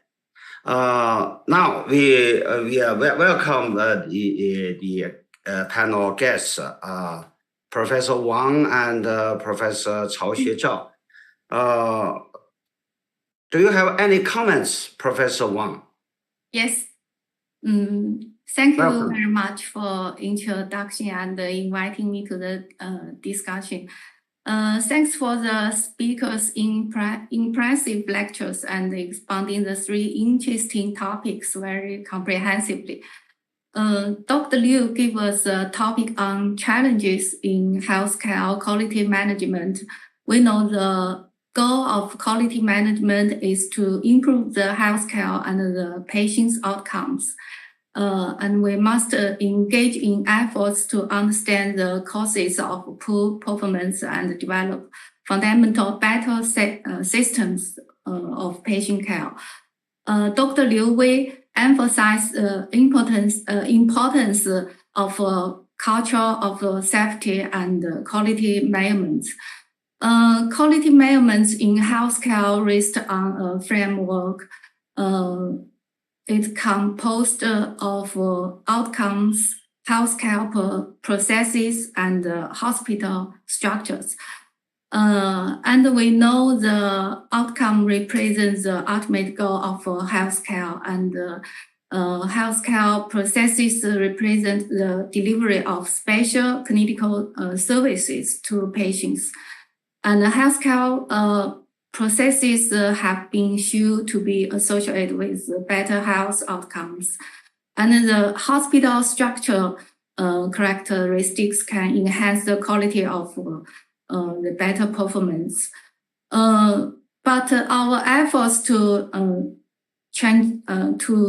changes could produce unintended consequences, and some measures may already be widely maximally achieved and a little opportunity to improvement. So we need pay more attention and give more efforts. Thanks, Dr. Liu Wei, for giving us a lot of unique insights in this field. Dr. Wang Haiyun gave us a topic on the study of optimal perioperative brain health management in geriatrics. It's also a very wonderful lecture. Age-related changes in the nervous system results in the pharmacodynamics changes that affect adults' response to anesthetics and other medications, and also affect the pain perception.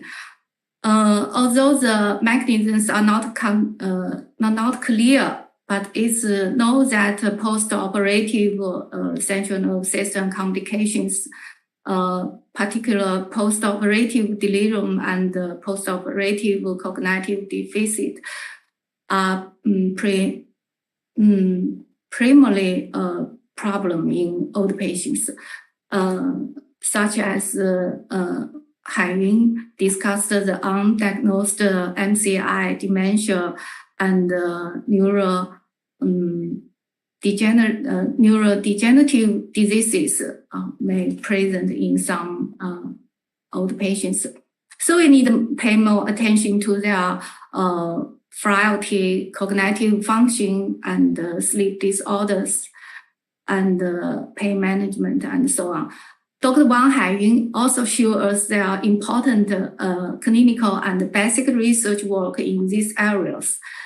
It's of a great help to our further understanding of neurological complications in elderly patients. And last speaker, Dr. Yang Qianzi, gave us a topic on neural circuits of general anesthesia and consciousness. The study of mechanism of general anesthesia and consciousness remains important scientific studies. And she showed very cutting edge and hot research. Their basic research represent the highest level of the anesthesia in China. Many thanks to the three speakers for their wonderful academic reports. Thank you. Thank you very much. Wonderful. Good. Zhezhao, do you have any question? Okay. Thanks for the Professor Guo's introduction. I have three simple questions. The first question for the Professor Liu Wei. I totally agree with you that to build the culture of safety. I remember a word in Los Angeles. 0 is the greatest number in Cedars-Sinai Medical Center. So, and you just mentioned that procedural sedation is a standard procedure throughout your hospital. However, personal experience in the clinical practice is common, primarily especially in primary hospital. So I want to know your opinion. What's about and what's the relationship between the standard procedure and experience, the personal experience in the clinical practice? Good question. Liu Wei, please. Yeah, thank you, Professor Cao, for your question. That's a very good question. Actually, half of our procedures happened outside the OR, and in some situations, most of this sedation is provided by the anesthesiologist. But here, why we set up this policy for procedure sedation is because of that some of these sedation are provided for by the non-anesthesiologist. So this standard procedure actually is set set up for those physicians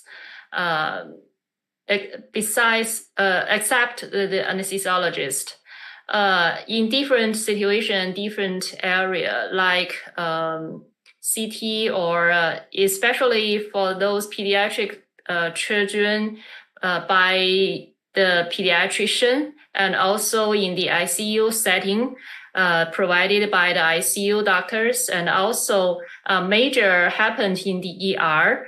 And because in my hospital, some of the ER doctor came from the US, and they are very familiar with these procedures and sedations provided by themselves. Because in the US, the emergency doctor society, they allowed the ER doctors to provide sedation by themselves. And to standardize those procedures all over all these areas. So we set up this policy for them and set up the standard process for them. It's not only for the medication we used, but major focus on the process, including the patient's assessment, the standard monitoring, what is the team members, what is their responsibility, and also where to PACU these patients and what the patient's recovery happened, what kind of monitor we need to monitor those patients in the PACU area, and who can provide this kind of monitor in the PACU area. What is the qualification for the physicians and the nurses to provide these kind of sedation. Also, we also touch the area of the medication they have to use to secure the safety of these procedure sedation. Usually for us, the anesthesiologist, we can provide whatever sedation from mild to deep sedation, and also as well as the general anesthesia, because we know how to resuscitate the patient if any side effects happened. But for some of the physicians, they are not trained by the anesthesiologist as the anesthesiologist skills. Some of times they don't know, or they are not quite familiar with the airway management or the intubation or even the resuscitation from the side effects or any sedative medicine. So we write it down in the policy that only the mild to moderate sedation are allowed in these physicians' privilege. If the patients needs a deep sedation to proceed the procedure, then they should call the anesthesiologist to be on site. I think that's the major purpose of our procedure sedation policy and the whole process setup. Thank you, Professor Cao. Oh, thank you, Professor Liu. Due to the time limitation, I have only one question for Professor Wang Haiyun. And your topic is perioperative brain function. My wife is a doctor of neurology.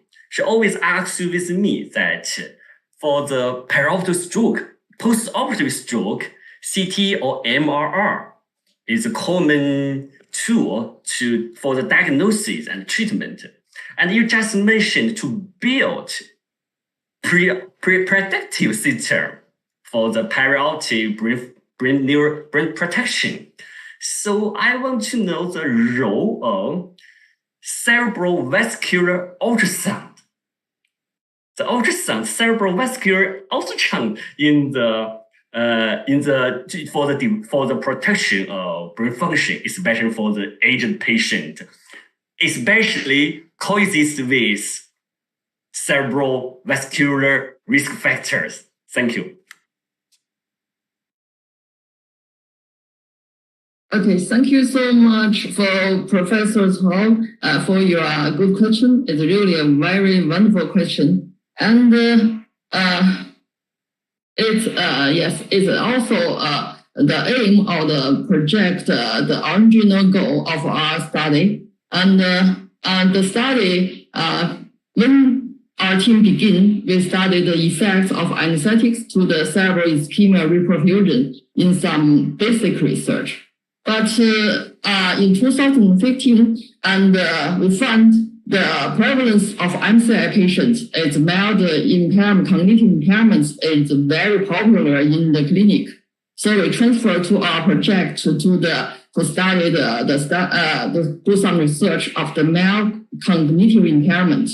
And there are some diagnostic criteria for the mild cognitive impairment patients, like the scan or the MRI, just like you have talked. And in Tianjin there is DRGS and DIP for the world of patients.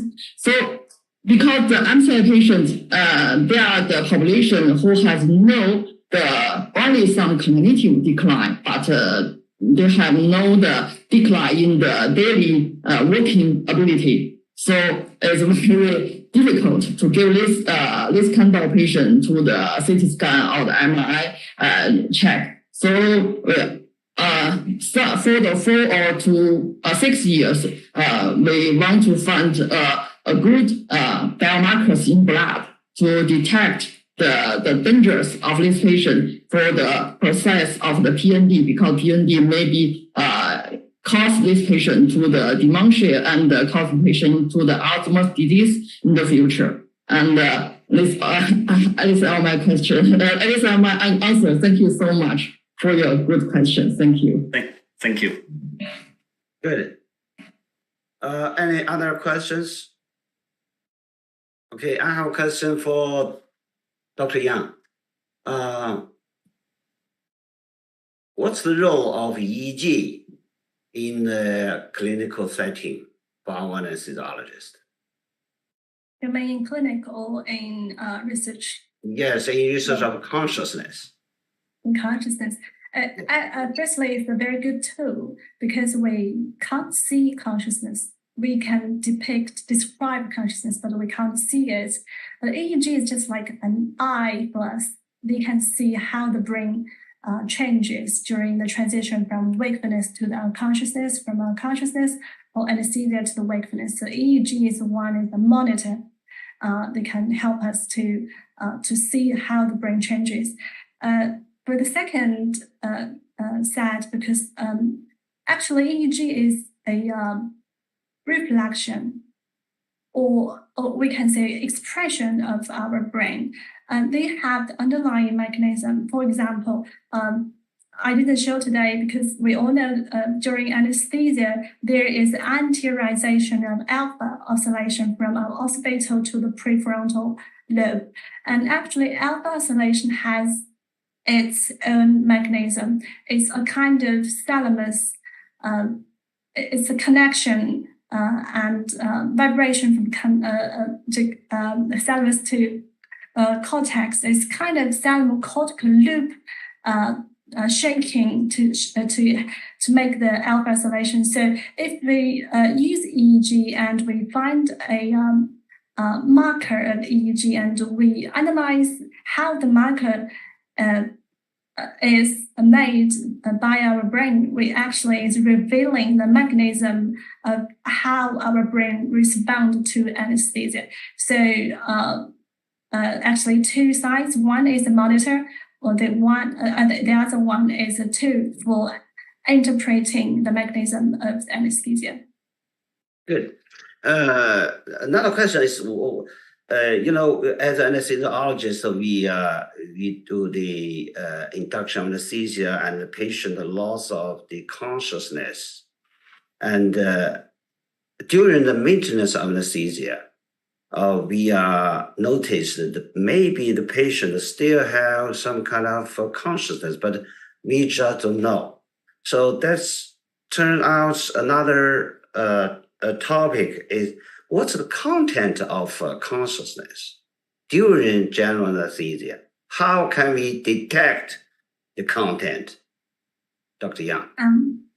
This is a very good question, but it's also a very hard question. I'm not sure I can satisfy you today, but I will try my best Actually, when I show the picture, if you remember the picture, I showed you that there are two dimensions of consciousness. One is the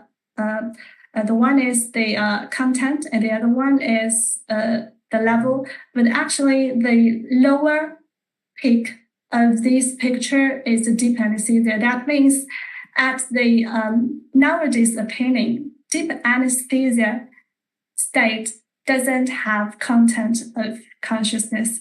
But I don't know whether it's true or not, but at least from our current opinion, they don't have content. It's the bottom of consciousness. But I know what you're talking about. Actually, we really have patients, they have post-anesthesia recall, and these patients, they might have some consciousness during anesthesia, and we didn't notice. I think there are two problems about this question. One is these patients, they might not reach the deep anesthesia state. And the other one is we didn't notice. So if we didn't notice, we cannot measure. So I don't know how to answer this question, but it should be in the future. So when we give the patient induction drugs such as propofol, and the patient's loss of his or her response, at that state, we as a clinician, we will say, okay, this patient loss of consciousness. But in fact, the patient's consciousness doesn't lost, but just the level of response changed. Not, of course, the consciousness is changed as well. Is that right? Exactly, it's right. I totally agree with you. That it depends on how we measure the consciousness. For now, the only thing we can do is measure consciousness by verbal command. We ask patients to move, and they don't move. We ask patients to move their fingers, they move the fingers with the okay, they have consciousness. This is the way we measure the consciousness. And actually, some consciousness is below the verbal command. It's something that's in the cortex, but we can't measure by verbal command. I still remember, it should be 2 years ago, Dr. Marshall published a paper, and they measured the consciousness or cognitive functions after surgery. And they found that there are different stages of recovery of cognitive function. And the first recovery is from prefrontal cortex, which cannot be measured by verbal command, such kind of behavior. So I think for this question, we need more thorough measurements to